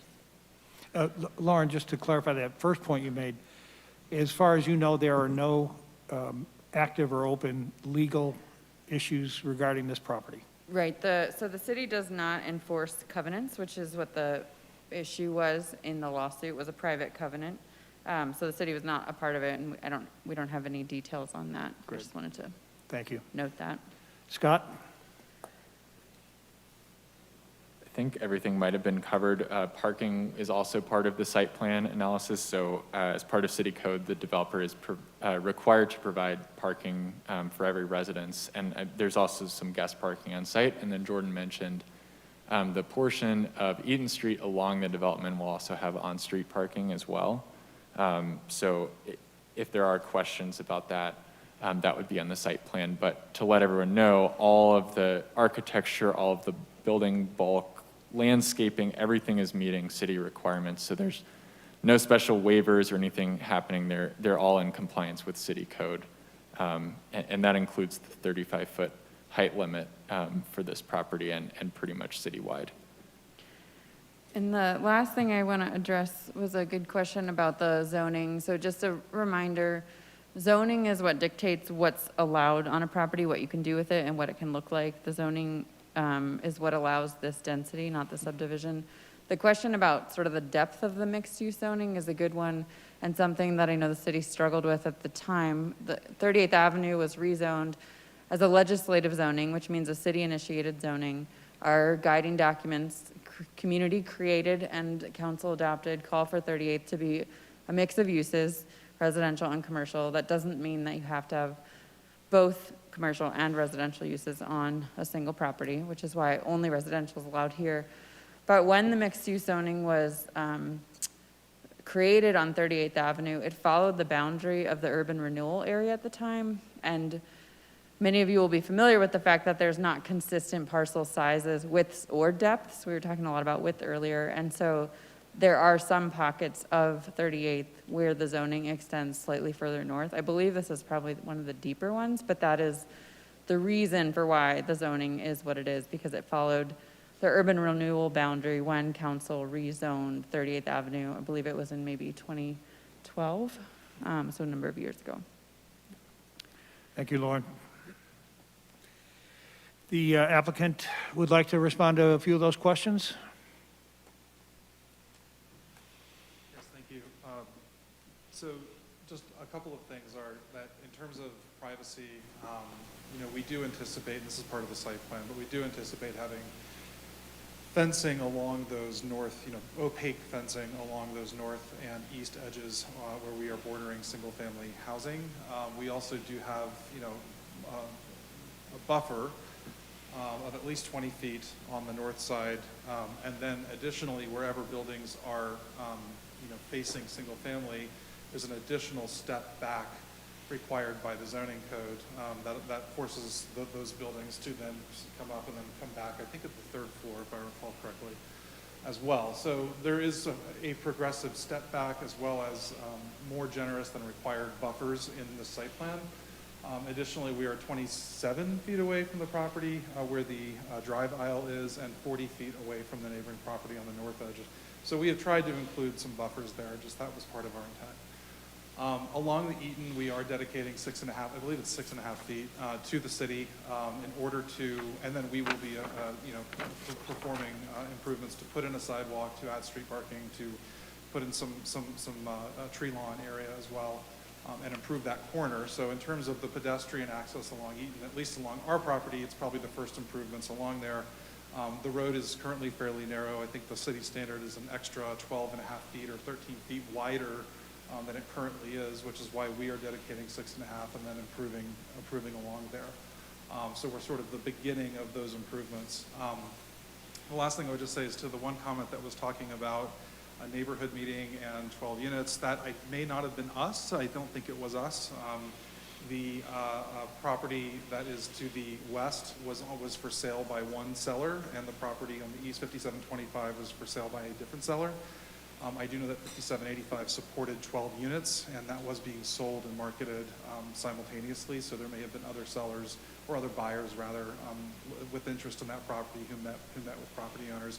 We did meet with Incarnation Homes at a neighborhood meeting, but we did not meet with the person at the address that was referenced, so that's it. Yeah, before you go, tell us about your plans for additional neighborhood meetings.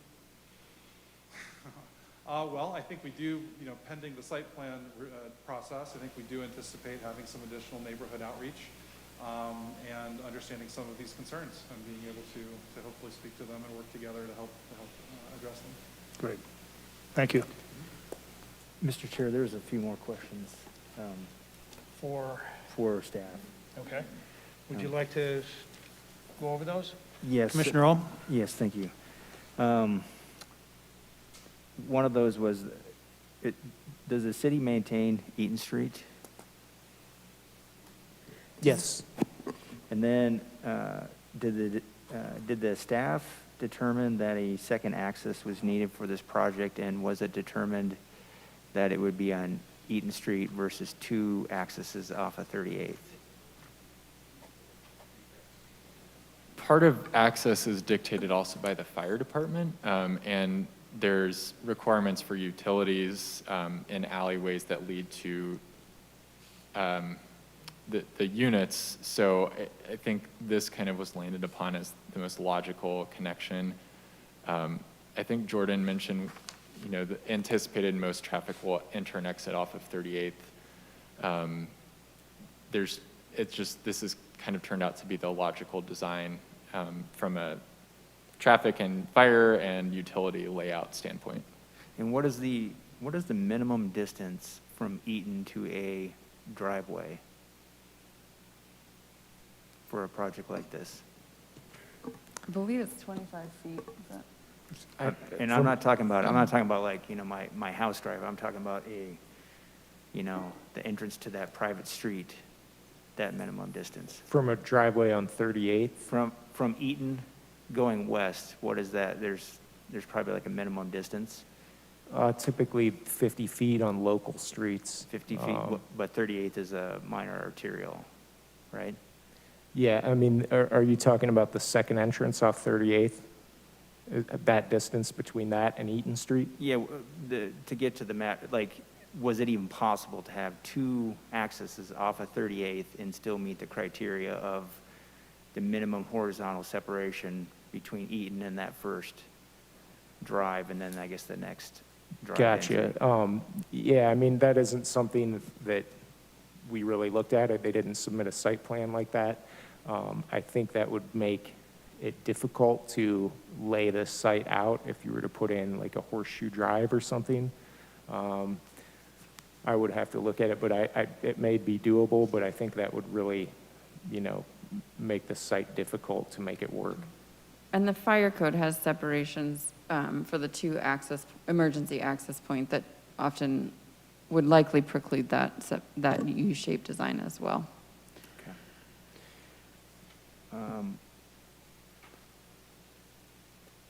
And then is there a process for no parking signs by neighborhood? The neighborhood traffic management program that Jordan mentioned is really the best avenue. No parking signs are not often used on local streets, but it's certainly one of the tools that we have. He did a good job of describing it, and I'd really put a plug in for it. We have to have a certain number of neighbors that sign up as a group to say that they're interested. And I can tell you that City Council, if they're not doubling the program funds for next year, they're significantly increasing it. So we know it is a popular program, and we are strongly encouraging streets like this and neighbors who seem to have sort of a unified opinion on traffic calming to utilize that program. It may or may not result in no parking signs, but we have a wide range of different tools we can use to help mitigate these kinds of concerns. Thank you. So just to follow up on that question, the responsibility for requesting things like traffic signs and speed bumps is with the residents. And it wouldn't necessarily be with The resident focus program is really for our speeding issues in the city. Things like traffic signs and no parking, that's something that we engineering will take a look at. Oftentimes it's driven by random complaints we'll receive from residents who have concerns, and we'll go out and investigate and determine whether or not we need a sign there or a new sign or something like that. But the speeding issues is largely resident driven when they're looking to install traffic calming devices. Okay, so if a resident is interested in that, they can find information on the city's website? Correct, yes. Okay. It's called the Neighborhood Traffic Management Program. Right. And all the information is on there. You could also email me, and I could get you going and get you started on that. Very good. Thank you, Jordan. And we will now poll the commissioners for comments or other questions. We'll start with Commissioner Simbai. Thank you, Mr. Chairman. You know, this one for me is difficult only in the sense that I hear all sides. I mean, I like density on one hand. When I needed to get my first house, I was a townhome. It was in Edgewater. I could imagine the development caused problems for the neighbors, but it was good for me. At the same time, I mean, the developer has met the requirements put out in the code, and so that's where I get tricky. So I'd say to the developer, you know, I'm gonna go ahead and vote yes because of that, but work with the community. The community's here, and they want to work with you to make it a proper project. And I would really appreciate you doing that. And I thank the community for coming out and speaking to that. Thank you, Commissioner Simbai. Commissioner Antal? Yeah, thanks everyone for all their comments and feedback today. I will say I'm having a hard time reconciling this just because the charter allows a certain number of units per acre. It looks like, although there are a lot of positive things associated with this development, I do have some concerns about how tightly packed this site is. You know, I am on the fence in the sense that there seems to be mixed sentiment from the neighborhoods. At a minimum, I would think making sure that you are scheduling those neighborhood meetings to really confer with the neighbors.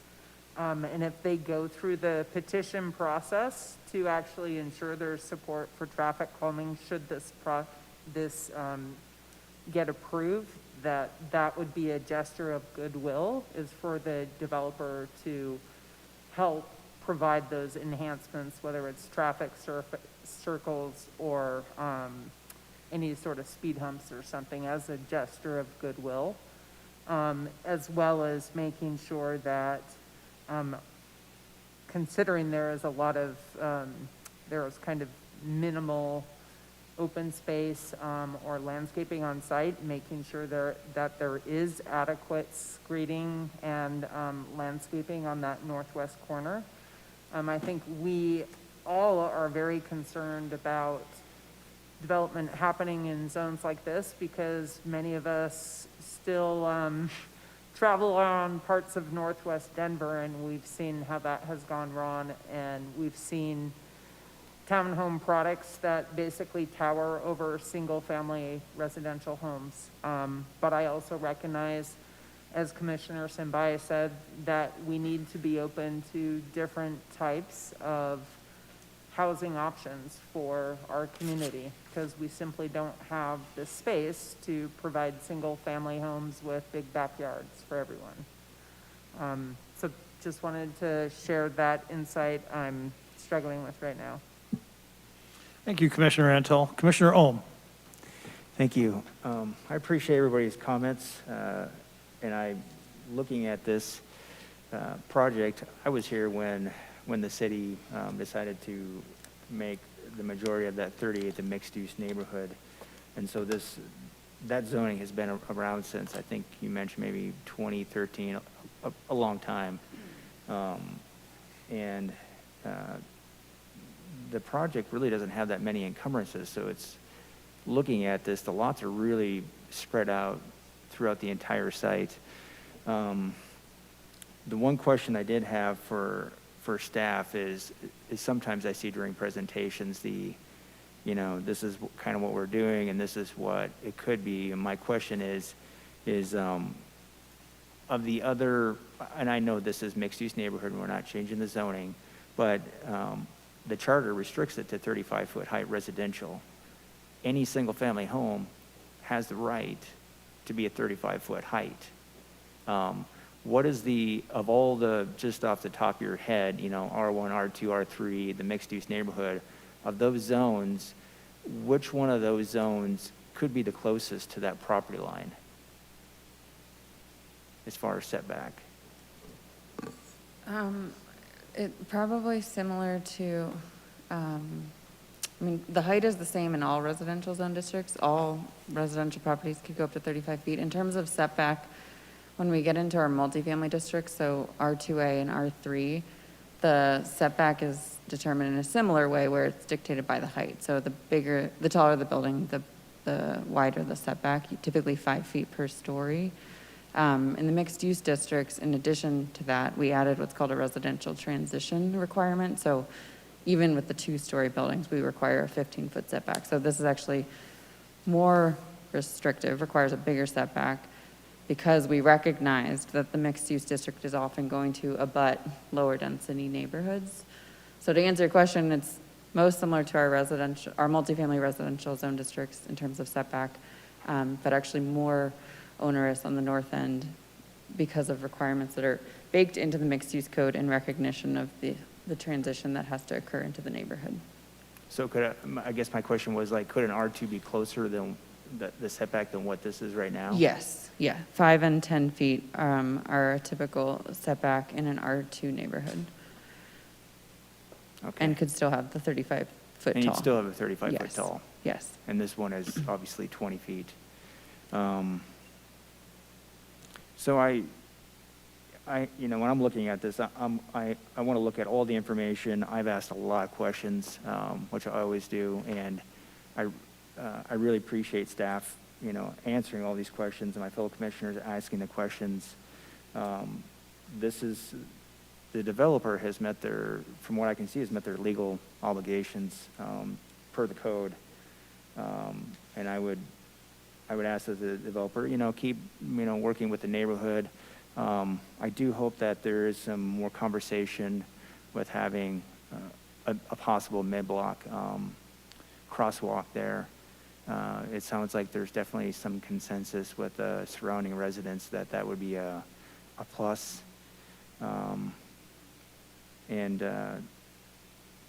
That's my only comment, is that the way I'm going to be voting tonight is going to be looking at this project and how it meets the code and they followed the rules. Thank you. Thank you, Commissioner Ohm. Commissioner Disney.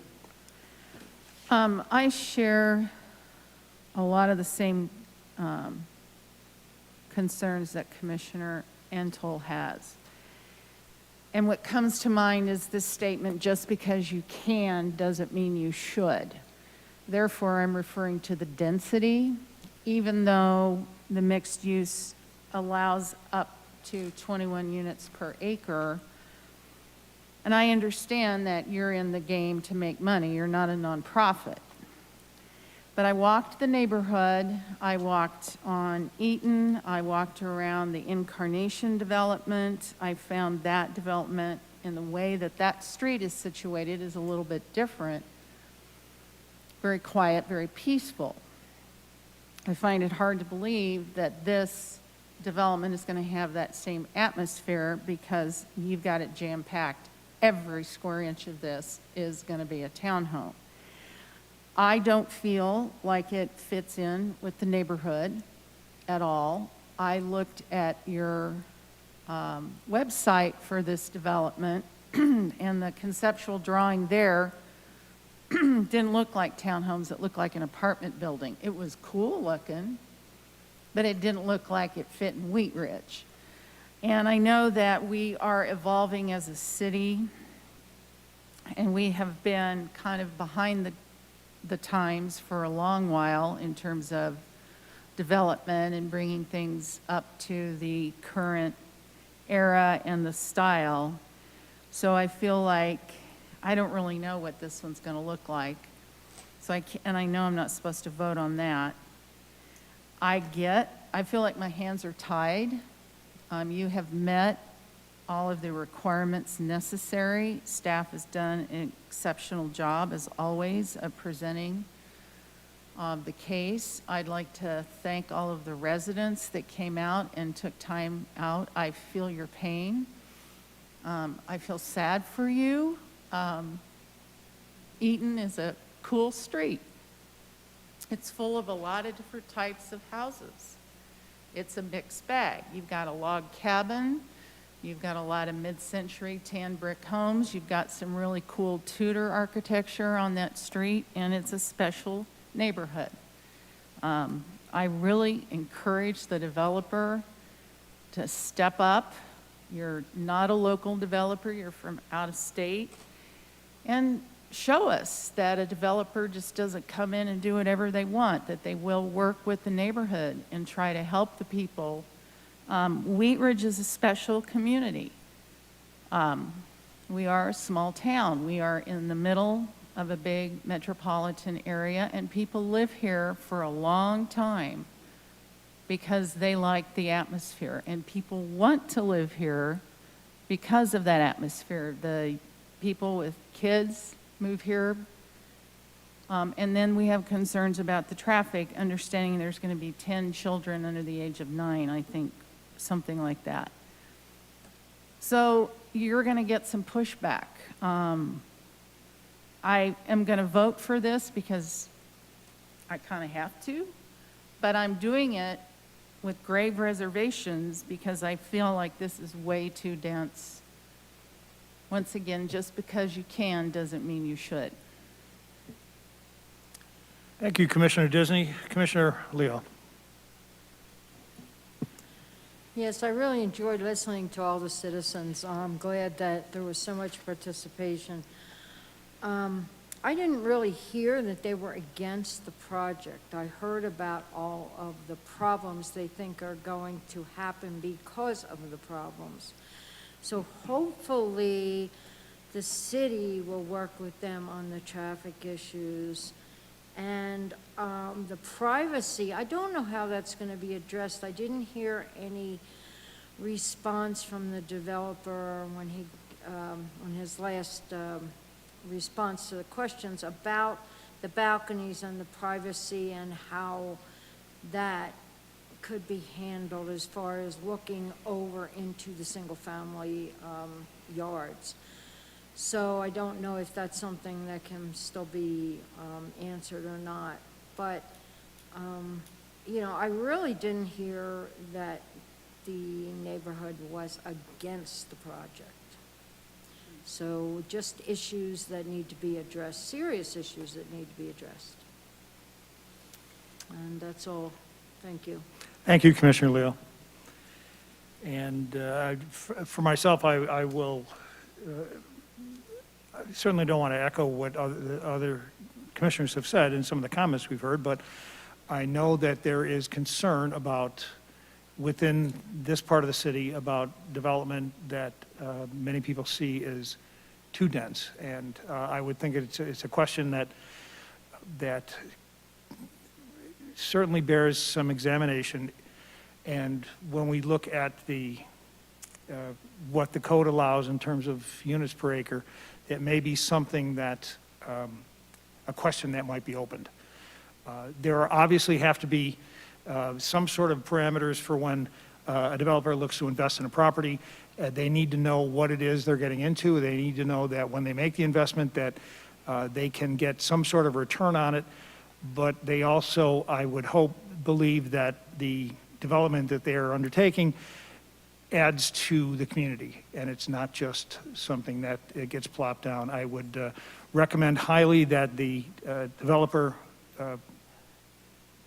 do their best to get to know the people in the neighborhood, to allow them to get to know you, and to hear their concerns. You will hear concerns about parking, and you will hear concerns about the crosswalk on 38th, and you know, other concerns about many of the things we've heard tonight. And the best way for you to find that out is to sit down with the neighbors and let them throw questions at you, let them throw ideas at you, and then take those ideas and see how, if it's possible, to work in the project to produce something that will, frankly, be better on the other end.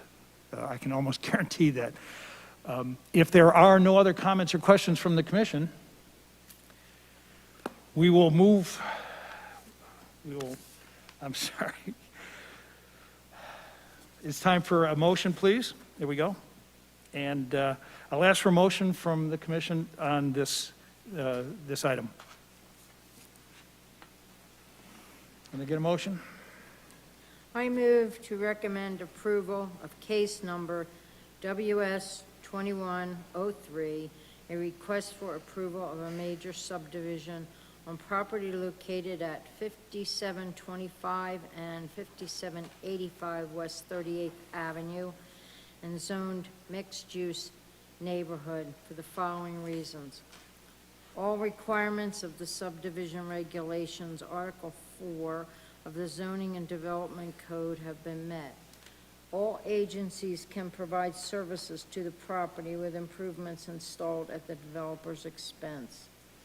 With the following conditions: the applicant shall pay the required fees in lieu of Parkland Dedication at time of building permit. The developer shall enter into a subdivision improvement agreement and a lot sale restriction covenant agreement with the city at the time of recordation of the subdivision plat. Second. The motion has been made and seconded. Are there any additional comments? Seeing none, we will call for a vote.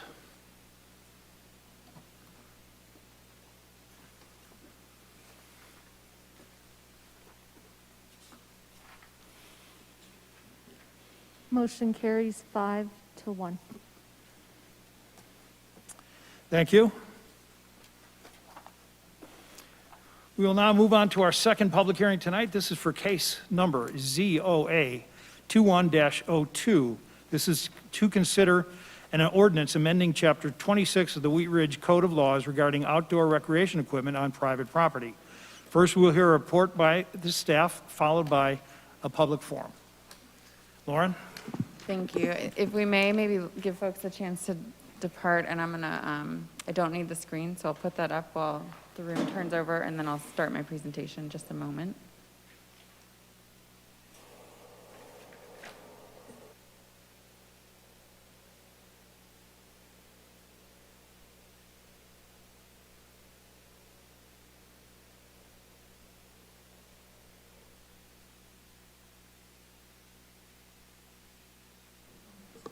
Okay, thank you.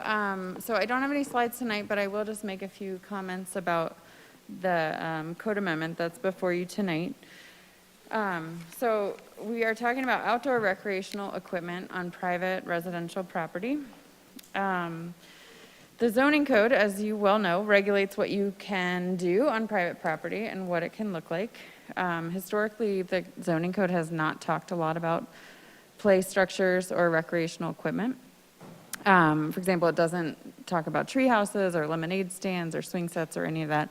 The building code does address it to a lesser degree, so the building code specifically exempts some of those items. And historically, we've said that play equipment is exempted from zoning and building codes if it's not enclosed to the ground, not designed for permanent occupancy, and doesn't have utilities. Historically, pools and hot tubs have been subject to both zoning and building codes if they meet a certain size threshold. Over the years, we've really seen a lot of different trends in recreational equipment. You'll recall when, for example, American Ninja Warrior took off, we saw more obstacle courses being built. So it sort of ebbs and flows what we see. And really the reason that this is before you tonight is twofold. When the pandemic started, you saw the closure of a lot of public recreational facilities, so gyms and skate parks and playgrounds, and a boom in the purchasing of private recreational equipment. So if you were a consumer, you couldn't find a bicycle, you couldn't find a swing set, a trampoline, even a home swimming pool. So that was just sort of the general trend that was happening. Specifically, there is one example in Wheat Ridge where a resident constructed a half pipe. It's quite large. It's over 1,000 square feet in size. And that is the specific instance that brought this topic to council's attention in the last year. So this summer, we have held 2 study sessions with City Council, one on June 7th and another on August 9th. And after lengthy and thoughtful discussion in the June meeting, the council consensus directed my staff to amend the zoning code to regulate recreational equipment on residential properties, to distinguish between temporary and permanent types of equipment, and to try to utilize our accessory structure standards as a guideline, and then also to ensure that the code amortizes some of this really oversized equipment that may not comply. The overarching policy goal, I think, was to allow for just sort of common sense enjoyment of backyards, both by somebody who might have the equipment and a neighbor of those kinds of properties. So the code amendment that you see tonight was presented in draft form to City Council on August 9th at a study session, and it's relatively straightforward where we've landed. We're proposing to augment a few sections of code to achieve Council's policy goals. So we've created a new term and definition for recreational equipment. We've augmented the accessory structure regulations to include a couple provisions. So we are codifying our historic policy related to pools and hot tubs that zoning setback and lot coverage applies. We've codified exemptions for sort of smaller or more temporary types of equipment. And then the sort of overarching goal here was to codify regulations for larger or more permanent types of equipment, namely size, height, and setback requirements. We've also ensured that recreational equipment can be eligible for a variance. Only certain code sections are eligible for variances, so we've added this in quite intentionally. And then again, created what we call an amortization schedule. So there's a date in April, which is about 6 months out from the effective date. That would be the deadline for anything to comply. And then lastly, I'll just mention that my sense from our council and certainly from our staff is that nobody wants to be perceived as sort of the fun police.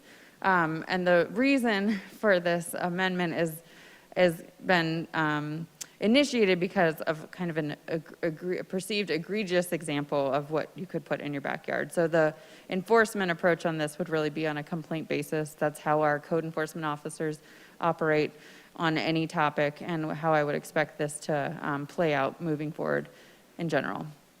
That's all I have in terms of summary comments. I would like to recommend in this case that we take public comment before we go to questions and discussion, if that's all right with you, and then I'd certainly be happy to answer any questions after that. I'll grab the sign-up sheet. Thank you. So in order to listen to round, we will open the public forum. So case number ZOA 11-02 and city law regarding outdoor recreational equipment on private property.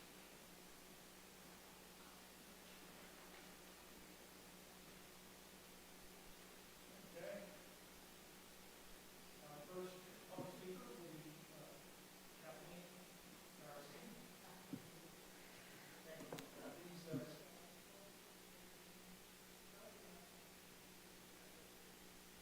I'm Kathleen Baccarini, B-A-C-C-A-R-I-N-I. I live at 11065 Linda Vista Drive in Lakewood. I actually own 10745 West 35th Ave in Butte Ridge, where I did live, but currently it's rented. And my property directly abuts the yard of the structure that has caused us to be here. The property was rented when we moved back into the country and our tenant was there. They moved out rather dramatically out of the property and we wondered why. And when I walked to the backyard, I was shocked to see this massive structure over the fence about 5 feet from us. When we presented to council and we did share a lot of photos and video, the structure is probably, definitely higher than those vents. It's probably, I don't know, 20 feet, 25 feet high. It's a full half pipe. It takes anywhere from 3 to 5 adults. It makes excessive noise and it's definitely ruined our peace and quiet, our peace of mind.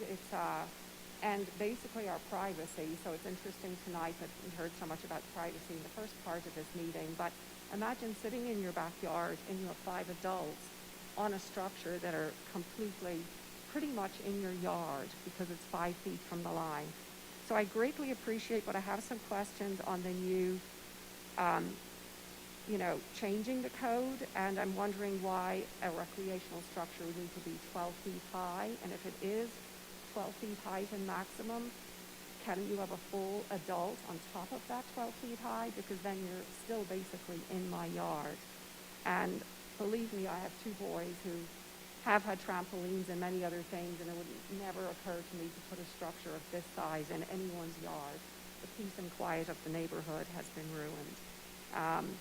So I think that's my question is, if it's 12 feet high and then there's decks at 12 feet high that people are standing on, I fail to find any play recreational structures that are that high that we need to be in anyone's yard. And I appreciate and don't want to be the fun police. We enjoy our yard, but now we've completely lost our privacy and our use of our yard. So we greatly appreciate you taking the time and taking this into consideration. I have to say, as a realtor as well, even if I wanted to sell the house, I really worry about the value of it. I know probably 80% of the people walking back there seeing this monstrosity would immediately leave. And I don't even know how I would answer their question on what happens to something like that. So that's the other reason that it's very important to us and our family. It's a home we always thought we would renovate and come back to and downsize to. And unfortunately, with something like this in the backyard, we could not live there again. So we appreciate your time. Thank you so much. Next, I understand Amanda Weaver will be representing three of the neighbors that have interest in the case. Ms. Weaver? And while she's coming up here, just a quick comment for the record. I know it's infrequent to have a council member testifying at a planning commission hearing. Given that this is legislative in nature, not quasi-judicial, our city attorney, Mr. Dahl, has confirmed that council rules specifically allow a council member to read comments from a constituent who can't be present. So from a timing standpoint, we can allow up to 3 minutes for each of those statements. Thanks. Thank you. Thank you, Planning Commission, for allowing me to come in tonight. I am reading the statements of actually 5 different people, and I will let you know how many people were involved in the statement. And per several conversations this week with the rest of the city, am I speaking into this loud enough? Okay. These are people that came forward. They did not feel comfortable coming to the meeting and wanted their statements to be read anonymously. So I will not be using names or addresses, but my name is Amanda Weaver. I'm a council person for District 3, Wheat Ridge. My address in Wheat Ridge is 11100 West 38th Avenue in Wheat Ridge. This first statement, and these are all for the current legislation that is before you tonight. This first one is by one person, and the statement is as follows. I'm going to read it exactly as it is. We are concerned neighbors who are directly affected by the skate ramp and its usage. We are concerned for several reasons: privacy, safety, and property values. The first reason is lack of privacy. The ramp extends above fences and above roof line of the marshal's house. It impacts our privacy. We are unable to have peace in our yards. It is difficult to enjoy the solitude and quiet of our own yard as we see and hear adult males falling, yelling, and using the skate ramp for hours at a time. The marshals have never asked if the noise is disruptive. Their activities are different from a backyard barbecue or someone mowing a lawn. The noises from the skate sessions are jarring for an extended period of time and are disruptive to our peaceful environment. Additionally, we do not know when these skate sessions are going to happen, and our own peaceful evenings at home have been interrupted. We've called community services and the Wheat Ridge Police Department to complain about these noise violations. The second reason is safety. The primary users of the skate ramp are adult males who sometimes drive down the street at high speeds. Our street is not a through street, and there are children who live on the street and who may be out playing or riding bicycles, etc. The added traffic puts those children at risk on nights when there are these skate sessions. Furthermore, we have seen Mr. Marshall lose his temper and be aggressive towards women and children. This makes us question the character of who he has invited to join him at his regular skate sessions. It does not feel safe having a rotating mix of strangers looking down into our yard, knowing that what we and our children are doing. The final reason is the concern for depreciating property values. We are concerned that a structure such as this will not attract buyers, as it is not something that someone would want to have right next door, immediately behind them, or a few doors down. Wheat Ridge is a desirable and quiet community, but this does not seem to support that ideal. We chose to live in a community without an HOA, but we also trust that there are ordinances that protect our privacy, safety, property values within the city. We respectfully ask that you address this issue of the skate ramp for these reasons. I'm going to go on to the second statement by another individual who wishes to name anonymous. The statement is as follows. I am one of several concerned neighbors who is directly affected by the skate ramp and its usage. To be clear, this is a large-scale half-pipe, not a small backyard skate ramp. The half-pipe is used primarily by a group of adult males rather than by one person or group of kids. The platform at the top of the half-pipe, which is the space where people stand and wait their turn to skate, is above roof lines, and consequently there's a significant decrease in backyard and front yard privacy, as skaters can look down into many backyards or turn to look at front yards through the street. Those at ground level have little control over how to create a sense of privacy when the half-pipe is in use. I and others do not feel comfortable being in our front or backyards during a skate session for several reasons. The unrelenting noise of the wheels grinding back and forth on wood, the loud vibrations, much like thunder, of adult males falling and skateboards toppling, and the yelling and cheering each other on, sometimes for up to 2 hours in length or longer, and it seems a lack of awareness that this affects other people in our neighborhood. Although I support camaraderie, skating, and socializing, especially during COVID times, I feel having a skate ramp that is much taller than privacy fences for adult use in a backyard setting is out of place. That includes concerns regarding property values if the skate ramp remains as it is. The question some of you may be asking yourselves is, why don't you just talk to him, the property owner, about this and sort it out neighbor to neighbor?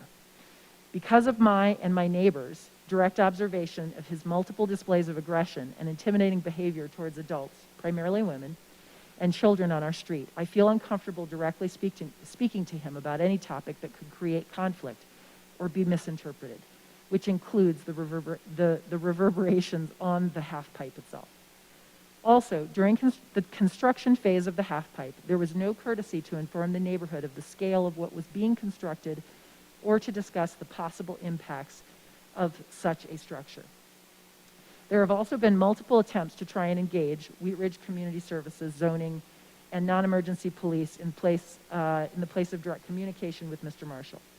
The channels that were reached out to essentially told us that there was nothing they could do due to the current zoning and codes, and that the noise was not considered a nuisance. The last thing we want our kids to see or neighborhoods to experience is escalating conflict, which is why we are so grateful to voice our concerns in an anonymous fashion, as we will continue to live in community regardless of this outcome. The last statement is by a group of 3 people, and this is the last one I have for you tonight.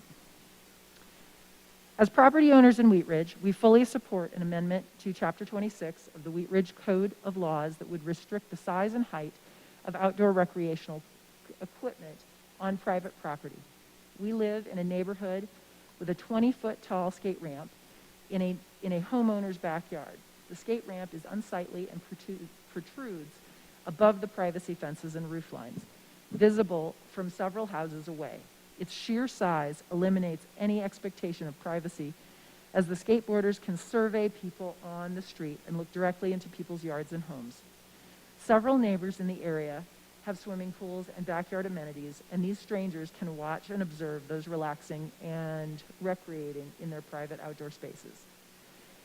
Numerous times a week, there is a fluctuating group of visiting cars that attend the skateboarding parties at the skate ramp.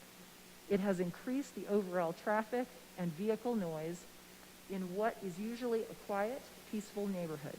Prior to the skate ramp being built, the neighborhood was active, with families out with their children or socializing with one another. When these skating parties began, the dynamic of the neighborhood changed, and the people retreated inside their homes to escape the noise and intrusion. The loud and rowdy sounds from the skate ramp continue for hours and are accompanied by yelling and hollering by the participants. In addition to the noise from the wheels and the ramp, every so often you hear a loud crash or thud, which is jolting and unsettling. No one is using the ramp, including the homeowner. No one using the ramp, including the homeowner, seems to care that they are disturbing the peace. Noise complaint calls are discounted or dismissed, and reports to code enforcement and community services go unanswered. The hope is that the homeowner would show some consideration to reach out to make sure that the ramp is not a nuisance, but that has not happened. Neighbors were not even notified prior to the construction of the ramp, nor consulted on its possible impact within the neighborhood. For numerous reasons, we do not feel that we or other neighbors are comfortable addressing our concerns directly with the homeowner. In Wheat Ridge, you need to hold a permit to build a fence, a deck, a shed of a certain size, or make any major changes or additions to your property. But there are no permits on file for a skate ramp, meaning no prior approvals were given by the city. Therefore, the structure should not be allowed to remain as is. The skate ramp brings no value to our community, yet could negatively affect future property values if the market settles and buyers become more selective. While we don't want to overregulate what happens on our properties or in the privacy of our backyards, the skate ramp shows the need for such policies so that one homeowner cannot determine the quality of life for an entire neighborhood. We hope that you will consider amending the code in a way that will address not only the existing structure in our area, but also protect other residents from having to encounter similar issues that impact the privacy and peaceful enjoyment of their neighborhoods. Thank you. I can also verify these are all District 3 residents. Thank you very much. Thank you, Ms. Weaver. And the next person signed up to speak tonight is Jill Falwell. Are you present tonight? Jill, okay. Is there anybody else that would like to speak? Please step to the podium. When you get there, please give us your name, spell your last name, and provide your address, please. Hello, I'm Enzo Perry. I live at 10750 West 35th Avenue. That is Perry, P-E-R-R-I. Enzo, E-N-Z-O. The skateboarding goes endlessly. It goes all through the night. Or not all through the night, but as somebody that has to get up early in the morning, I get up at 3 a.m. usually. I try to get in bed by 8, and it's continuous. It's that solid, just hollow knocking noise of just skateboard wheels on hollow wood. It's brutal. I don't know what to do. And you call Wheat Ridge for a noise complaint, and they don't get to you till the next day. Because by the time they get to you, the noise complaint's over. We just want peace and quiet in the neighborhood, and it's really unfortunate that we have to get to this point where this gentleman is so aggressive within the neighborhood. He's threatened to break our windows when I flew a little hobby plane around the neighborhood. So he's just a very aggressive, intimidating man that walks around the neighborhood and shows displays of aggression towards his other neighbors. It's really sad and unfortunate. So, just some background knowledge. Appreciate it, guys. Thank you.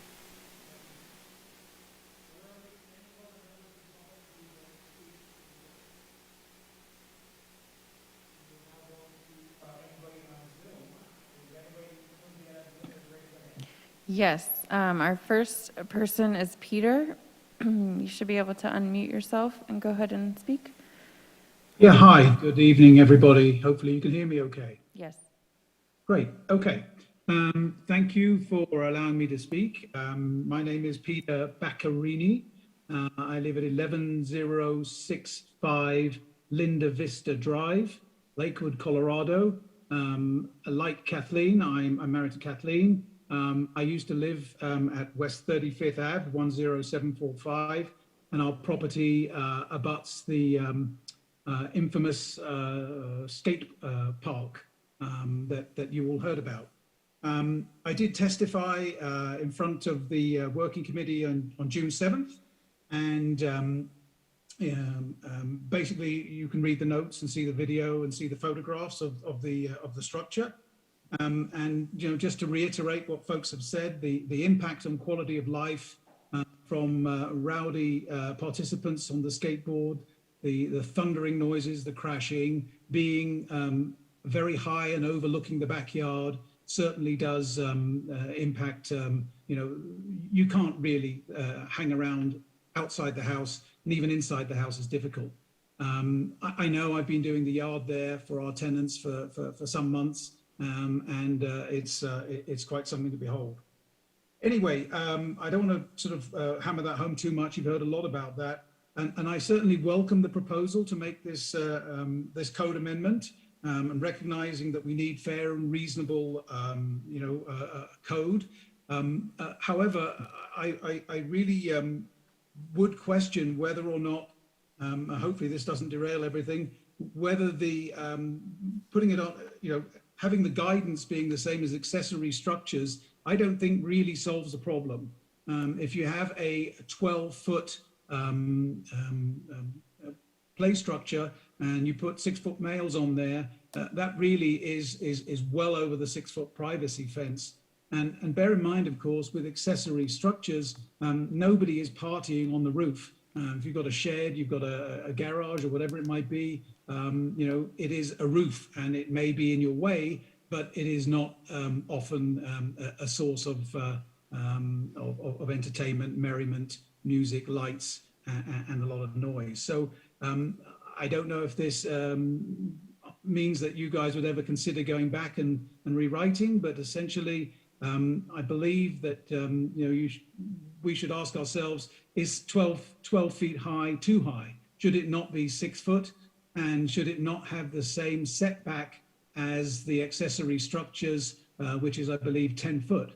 Whereas in this case, we are advocating a 5-foot setback, which may be okay for a small tree house or some other play structure for real children, but it is not going to provide us the protection and provide the neighbors with the protection they need against these sort of structures. So that's the comments I wanted to make.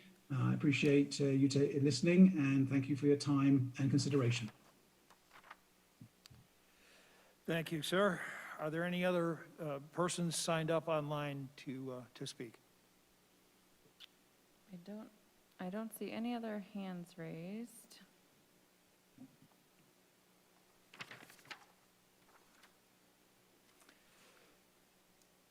Does anyone else would like to comment on the agenda item tonight? Please raise your hand or step up. Seeing or hearing none, we will close the public forum. We will now take questions and comments from the commissioners. We'll start this time, I'm not right, with Commissioner Leo. Now that surprised me. Okay, I have,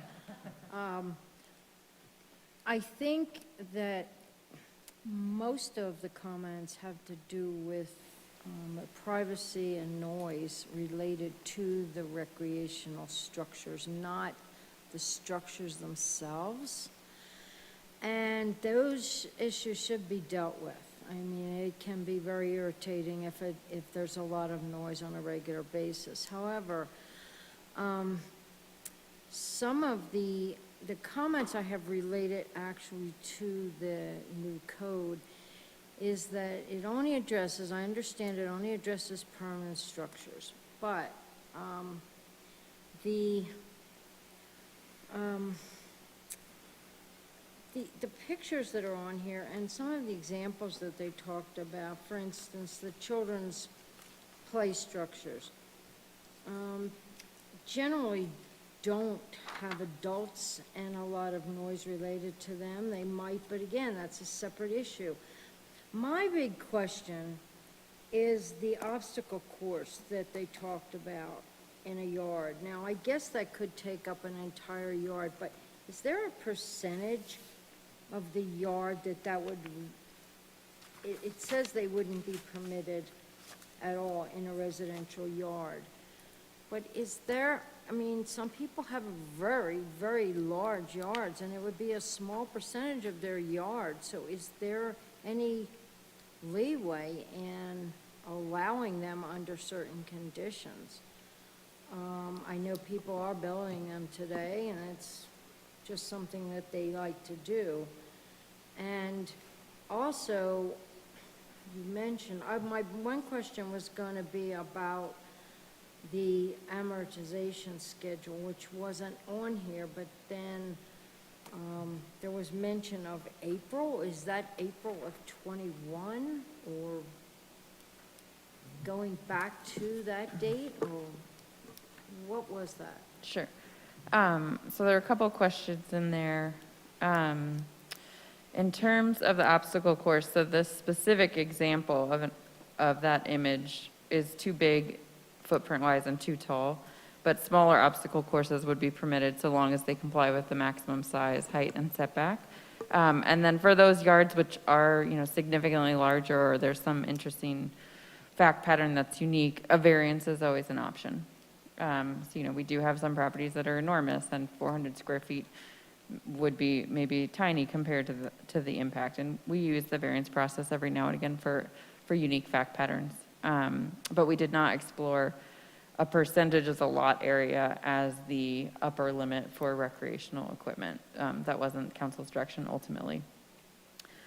We have included the overall lot coverage of the zone district always applies. So like in an R2 zone district, 40% of the lot area can be covered by structures. So whether that's the house, the shed, the garage, the deck, and the recreational equipment. So that is an upper limit percentage. But no, we didn't go forward with a percentage for the recreational equipment.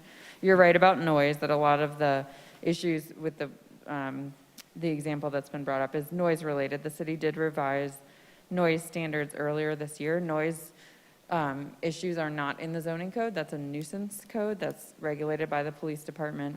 And there are definitely some challenges in enforcing noise.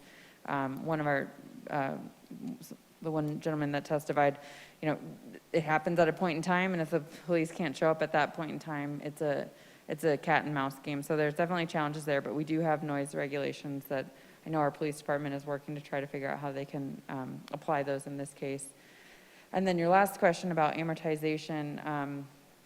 So the language is the very last page of the ordinance that has language on it. It's paragraph 6, right above section 4. So it reads, all non-conforming recreational equipment existing prior to the effective date of this ordinance shall be brought into conformance with the provisions by mid-April 2022. So what that means is that anything that exists today, if we were to get a complaint after the ordinance goes into effect, we could apply the rules.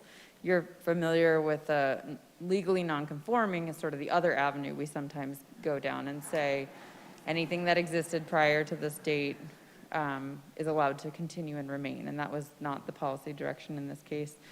April, we talked at a study session with council. Amortization, the length of time for an amortization typically depends on sort of the investment. So, for example, when we once amortized certain light fixtures or signs, it was like a period of a year. We don't usually try to amortize something that's outside in the middle of winter. So we talked about sort of 4 to 6 months. We know the effective date, if this were to proceed, won't be until, I think it's mid-October. So that's how that date got calculated. So if someone has a structure that they've had for 5 or 6 years, they have to bring that into... Theoretically, but from an enforcement standpoint, it would be complaint driven. So if there's a neighbor that has had an issue with it and that came to our attention, then this would allow us to enforce the code essentially retroactively. Oh, Yep. Okay, thank you. Sure. Sorry, I had a lot of questions. Thank you, Commissioner Leo. Commissioner Disney. I just have one question, and it's concerning the maximum height of 12 feet. Mm-hmm. I think somebody else might have asked this question in the comments from citizens. In the case of the situation with the half pipe, and privacy fences can only be 6 feet tall, if they were to bring this half pipe down to 12, I don't know if that makes the half pipe effective anymore and people won't want to use it. Is this sufficient to stop something like that from happening again, or to bring this structure into compliance? So for that specific, we try not to write a code for one specific issue, which is how we landed with the regulations that we have. That specific example exceeds 15 feet in height, it exceeds 1,000 square foot in size. And so it would, if the code were to be approved as it's written, there would have to be some pretty significant modifications. It's almost 3 times larger than what this would allow. So I don't know what that would look like if they were to redesign something smaller. But the 12 feet was specifically proposed because it strikes a balance between our minor and major accessory structures, which are 10 and 15 feet respectively. And then looking at the more typical recreational equipment in a backyard, which is often a play structure, we, in our research of looking at some of the most popular play structures on a variety of websites, 12 feet seemed to be the sort of appropriate number. We brought that to council and asked the same question, and it's hard to pick a right or wrong number, but again, that's where we landed. All right, thank you. Thank you, Commissioner Disney. Commissioner Ohm. Yes. I think I have a couple questions. The one I'll probably talk about is just the setback. I think that's kind of critical. I just want to know, is the height and the setback similar to like that of a structure? Where it is proportional. So, if it's 12 feet, if that's a typical structure height, and I understand, we might be looking at this document and saying, well, that's kind of what a playground is, how close could that be to a typical, you said 400 square feet, so that's kind of an accessory, but if it was a house, how far would that have to be? Like maybe 10 feet? So our setbacks vary. So in our smallest single-family zone district, most of East Wheat Ridge, the setback is only 5 feet for a house or a shed or a garage. Okay. So setbacks in residential properties range from 5 to 15 feet. Some zone districts allow a home to be 5 feet away. Yeah. And looking at your attachment number 1, I mean, it shows a playground, and then it's got a little area where there's a kid standing above there. Obviously, that kid's head could be at least as tall as the roof, and it says, this would be permitted by the proposed regulation if it meets setbacks. Thinking about there's a couple ideas too that, I had considered putting in some type of play structure when my kids were little, and I have a small backyard, and I just decided it's going to be a little too tall. By the time the kids are there, it's probably going to be annoying the neighbors, and so I didn't do it. But I totally understand these citizens' complaints. I would be concerned about if that person's structure was that tall, who's liable if that person falls off and lands on my property? Is it that homeowner's issue? And so, reducing that height and pushing it away from the property line I would definitely be in favor of. I don't think I have any issues necessarily with the way this is coded, but the other question I had was not related to the other question I had was or comment was there did seem to be some uncomfortableness with people standing above the fence, but the truth is that I don't think there's anything in the code that says, you can obviously go a 35-foot maximum height for a home, and let's just say that home is only a single story, like mine is. You could probably still have some type of balcony on that house, and you're going to be well above that 12 feet staring out at your neighbor's property, correct? Yes.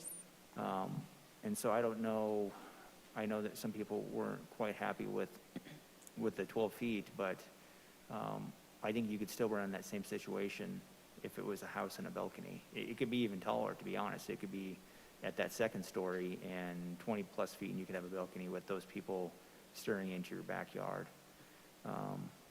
But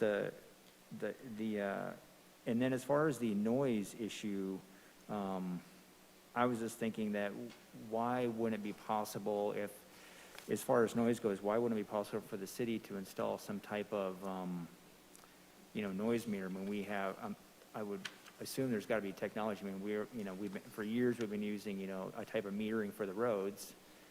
Why can't there be some type of noise box that the code enforcement can install at these people's houses that would be, they could leave, over a set amount of time to deal with the noise issue?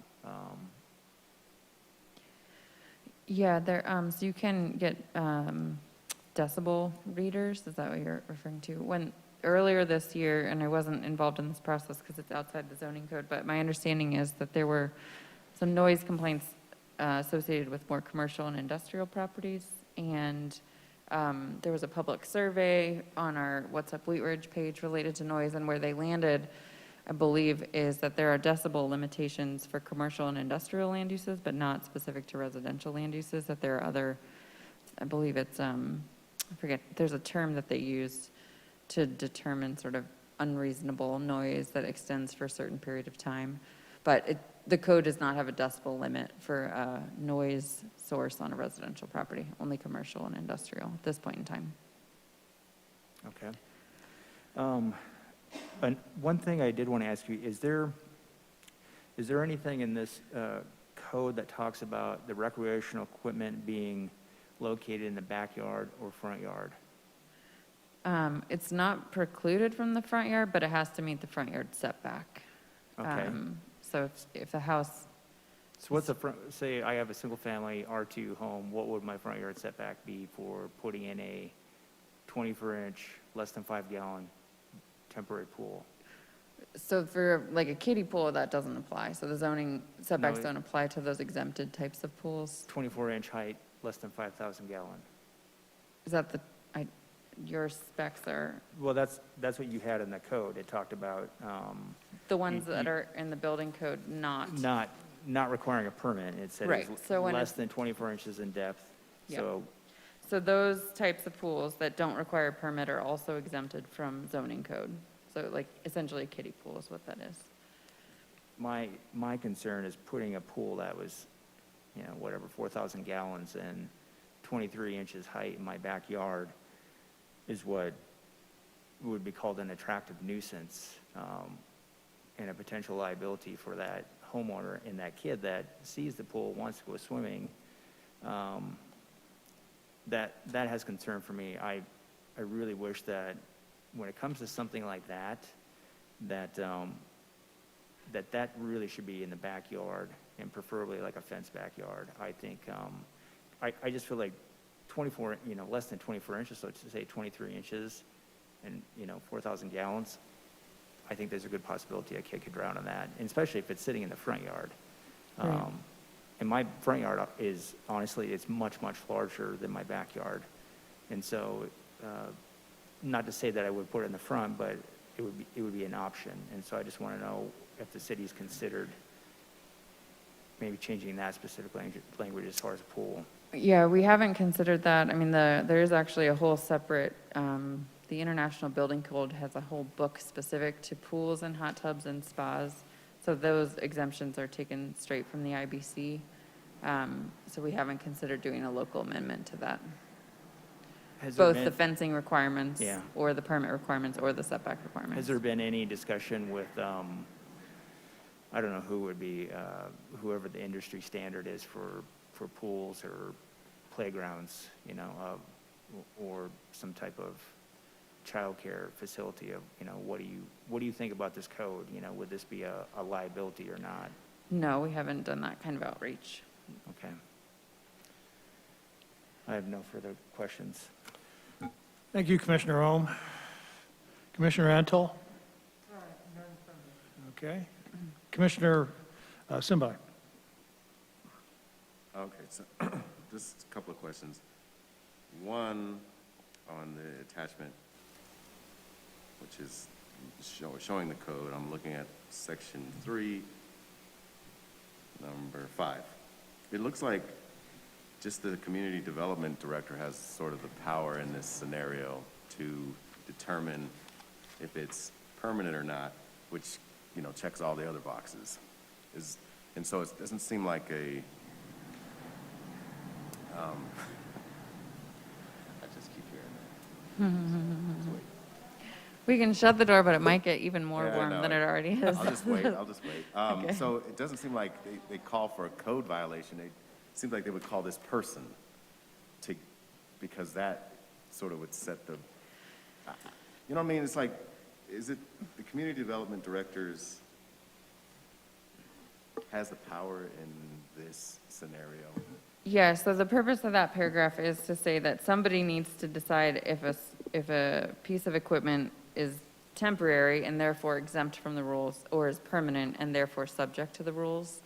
And, I mean, the community development director has all of the interpretation authority for all of Chapter 26, but when we have to specifically identify a decision point, we always make sure we know who that individual is. So if you were to propose something that we hadn't conceived of before, we need to figure out if these size, setback, and height requirements apply. Our department, specifically our director, would make that determination.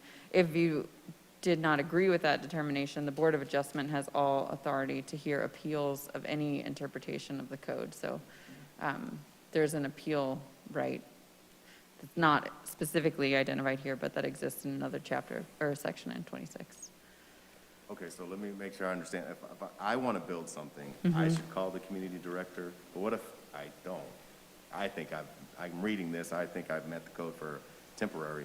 My neighbor comes in and says, I don't think that's temporary. That person Yep. calls the community director. Yeah, they call our department, and our planners of the day answer the phone. We make it we consult with our division and the director to make a decision. It happens quite frequently that people put up sheds and, don't check if sheds is a great example. So under 120 square feet, it's not required to have a permit, but it's still required to meet setback. So some people do their homework and some people don't. And so sometimes things have to get fixed afterwards to comply with the code if it would have applied. But yes, that would be the procedure that we'll recommend. We'll make a handout in this case and say, FYI, here are the rules that would apply if you were doing recreational equipment. We strongly encourage that you contact us first so we can help you understand if it's a temporary or permanent, if rules apply or not. For those who don't do that homework, then there's the chance that there'd have to be some modifications later. That makes sense. Okay, quickly about the variance process. Somebody asked for a variance. Does that come to Planning Commission? No. City Council, or just staff handles those? So the way that the variance provisions are written, there are some types of variances that are eligible for staff review. We call it an administrative variance, and there's a 50% rule. So if you're asking for something to exceed the standard by 50% or less, so in this case, if somebody wanted to go up to, say, 600 square feet, or between 400 and 600 square feet, it would be eligible for administrative review. They'd submit a complete application. We'd post the property for 10 days and send letters out to adjacent properties. If we get an objection, it goes to the Board of Adjustment for a hearing. If we get no objection, then it can be approved by the director. If it's a bigger variance than that, so they want to exceed the requirement by more than 50%, it automatically has to go to a public hearing at the Board of Adjustment. So that is the board, similar to you, made up of 8 members, 2 from each district, actually with alternates. That is their jurisdiction to hear variance cases. I mean, the hardest part of this is, and you alluded to this, Lauren, is it seems like we're writing this for one structure. I mean, it's a good policy in general, but it feels uncomfortable because it's just one. Like, I wish we could figure out a solution for this one thing outside of this. And I know maybe you've thought about it, but it's just a little weird to me. I'll stop there. Yeah, I think that was council's discomfort as well, frankly, in the study sessions that they met with, is like, it's never a fun position to be creating code and policy when you have sort of a bad actor that you're trying to address, and everyone feels like they're being punished by sort of, we try not to over-regulate things, I would say, in Wheat Ridge. With the noise ordinance not sort of being sufficient, and just the gut check moment of like, this is really big. Like, is there a number we can say that like is too big? I think this is where it evolved from. I don't have a good sense of like how many other things are out there and how they relate to this code, because they are frequently in a backyard.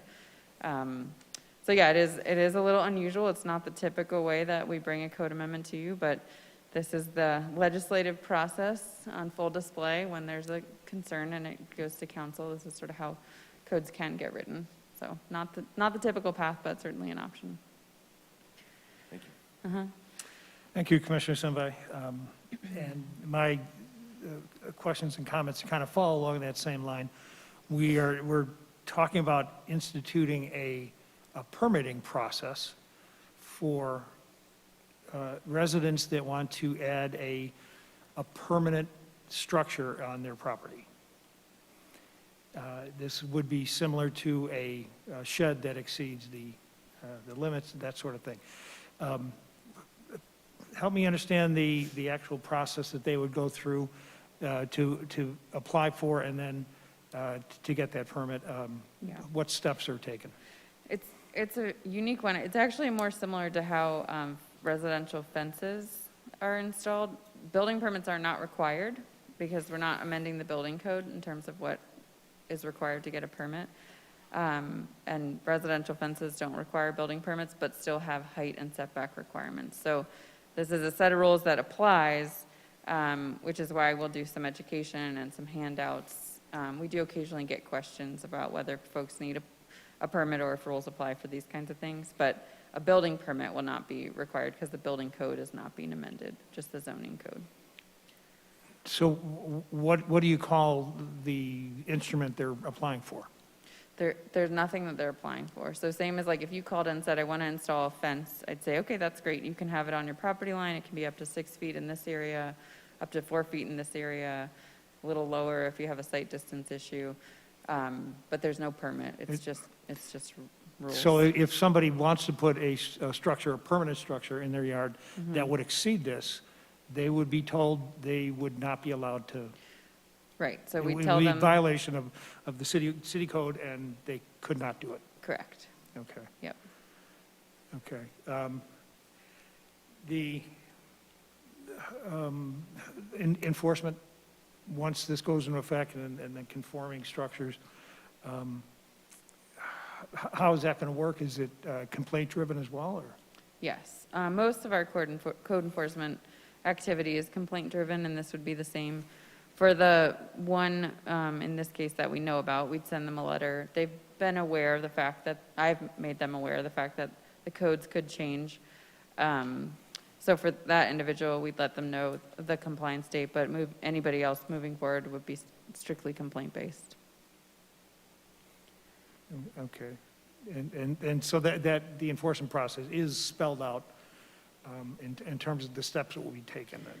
Yes, so there's the penalties and whatever? Yes, so it would follow that administrative citation process that's in a separate section of our code where, you get a warning and then it's a citation and they sort of escalate. I mean, our code enforcement team, I think, prides themselves on trying to work with people. They're not trying to be the heavy, so they're collaborative compliance. For something that has to get dismantled, it can't be done immediately. So they're usually pretty good about working with folks, but yep, it would be our code enforcement team and the police department that would help us enforce these rules. Okay, thank you. I do believe that this does address an issue, like a few others that have come before us, that identified blank spots in the city code that need to be filled. Structures change, people's residents' ideas for how they want to improve their properties changes over time, and I think it is upon the city to make rules so everybody understands, and they understand what is permitted and allowed and what is not.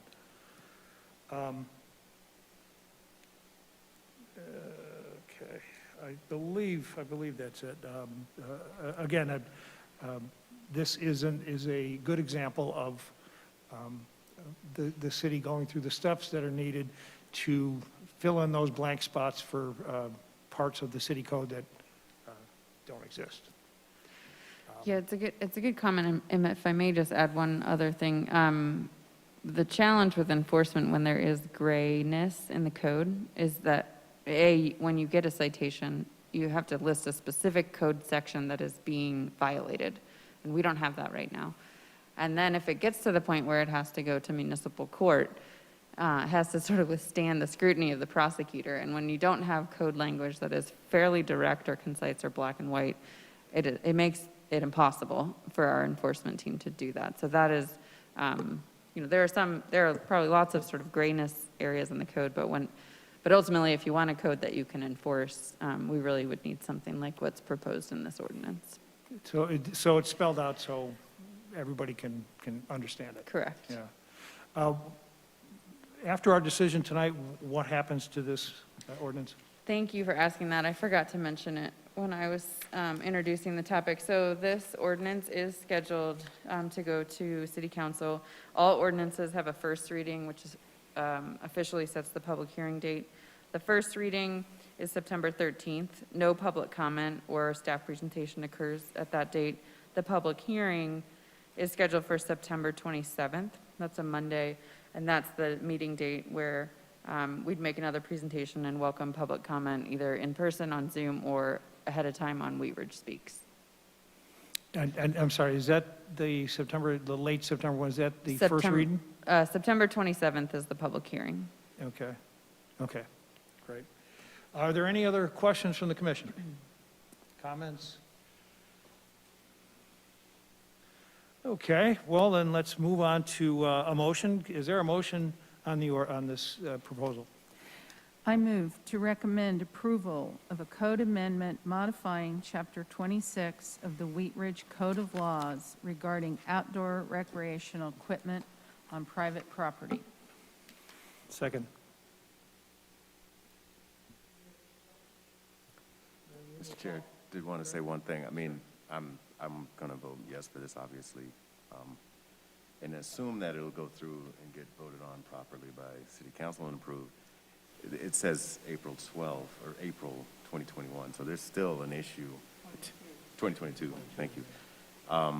There's still an issue with this half pipe between now and then, and I can assume there's a lot of nice days still ahead. I'd love to figure out another way to, discuss this with the owner. So I'm just putting that out there. Yeah, and we have offered mediation. The city sometimes does pay for mediation among neighbors, and that we mentioned that to Council Member Weaver. So if that's something that can help with some of the dynamics that sound like they're happening out there, that's, for the record, something the city can do. Mm-hmm. Other comments? Yeah, I just have one last one. I hope that there's, I'll be voting yes, but I hope there's some more thoughtful consideration of the pools. I think I'm less opposed to, if it's just kind of a temporary, like, hey, we're putting this up for the day and there's a little pool in the front yard and whatever. But I'm just more concerned about, last year during COVID, I ended up putting a large, above grade, just float, air pool in the backyard, and it stayed up kind of the whole summer because nobody could use the pools. And, that's my concern, is having something like that in the front yard and just left kind of unattended. That I hope there's some, just for staff to kind of look through that and maybe check with the city attorney, is that, what's his definition of an attractive nuisance?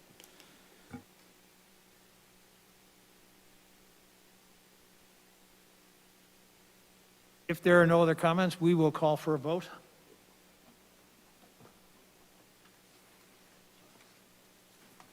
Motion carries 6-0. Thank you, commissioners.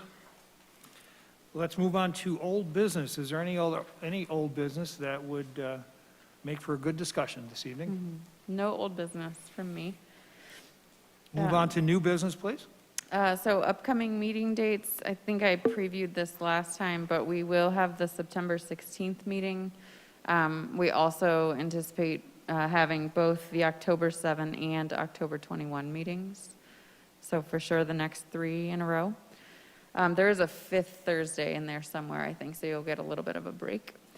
And then my project update for you tonight is related to the Let's Talk resident engagement program. I think I mentioned maybe a few weeks ago, we're in the Lepla Manor and Applewood neighborhoods right now. So Lepla Manor, it's a it's not a common term for a neighborhood, and it's not commonly known even in that neighborhood, but it's the area that's between Harlan and Wadsworth, 44th and I-70, so the far northeastern area, smaller, geographically smaller by population. And then the Applewood neighborhood is south of Clear Creek and essentially everything west of Parpet Street. So we have completed the first round of engagement. That's when we call it the Prime the Pump survey, just kind of the open-ended, what do you love, what do you need, wide-ranging responses. The report that summarizes those responses is on our What's Up Wheat Ridge page. And we are currently in the second phase where we have compiled, based on those original responses, a set of action items or projects that the city could do. So we're asking folks to weigh in on those options. I think there's maybe about 10 for each neighborhood that respond to their original feedback. We have a survey online right now. It's open for a few more weeks. And then we also have an open house that'll happen next Wednesday, September 8th at the Rec Center.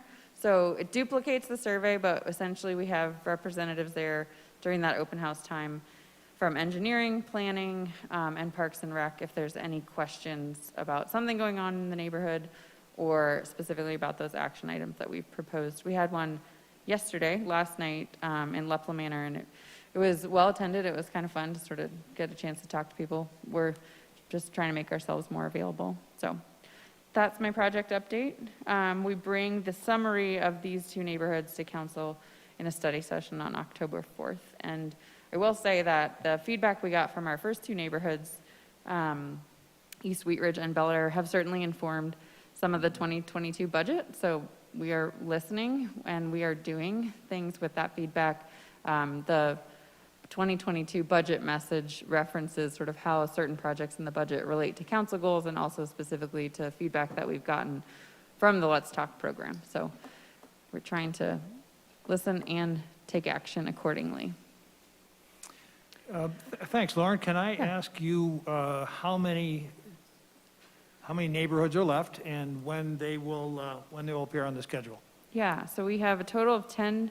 We broke the city into 10 smaller geographic areas or neighborhoods. So we are in our third and fourth right now. And the schedule that we had mapped out is that we'd hit sort of 4 neighborhoods per year. Each blitz is taking us about 4 months maybe to complete.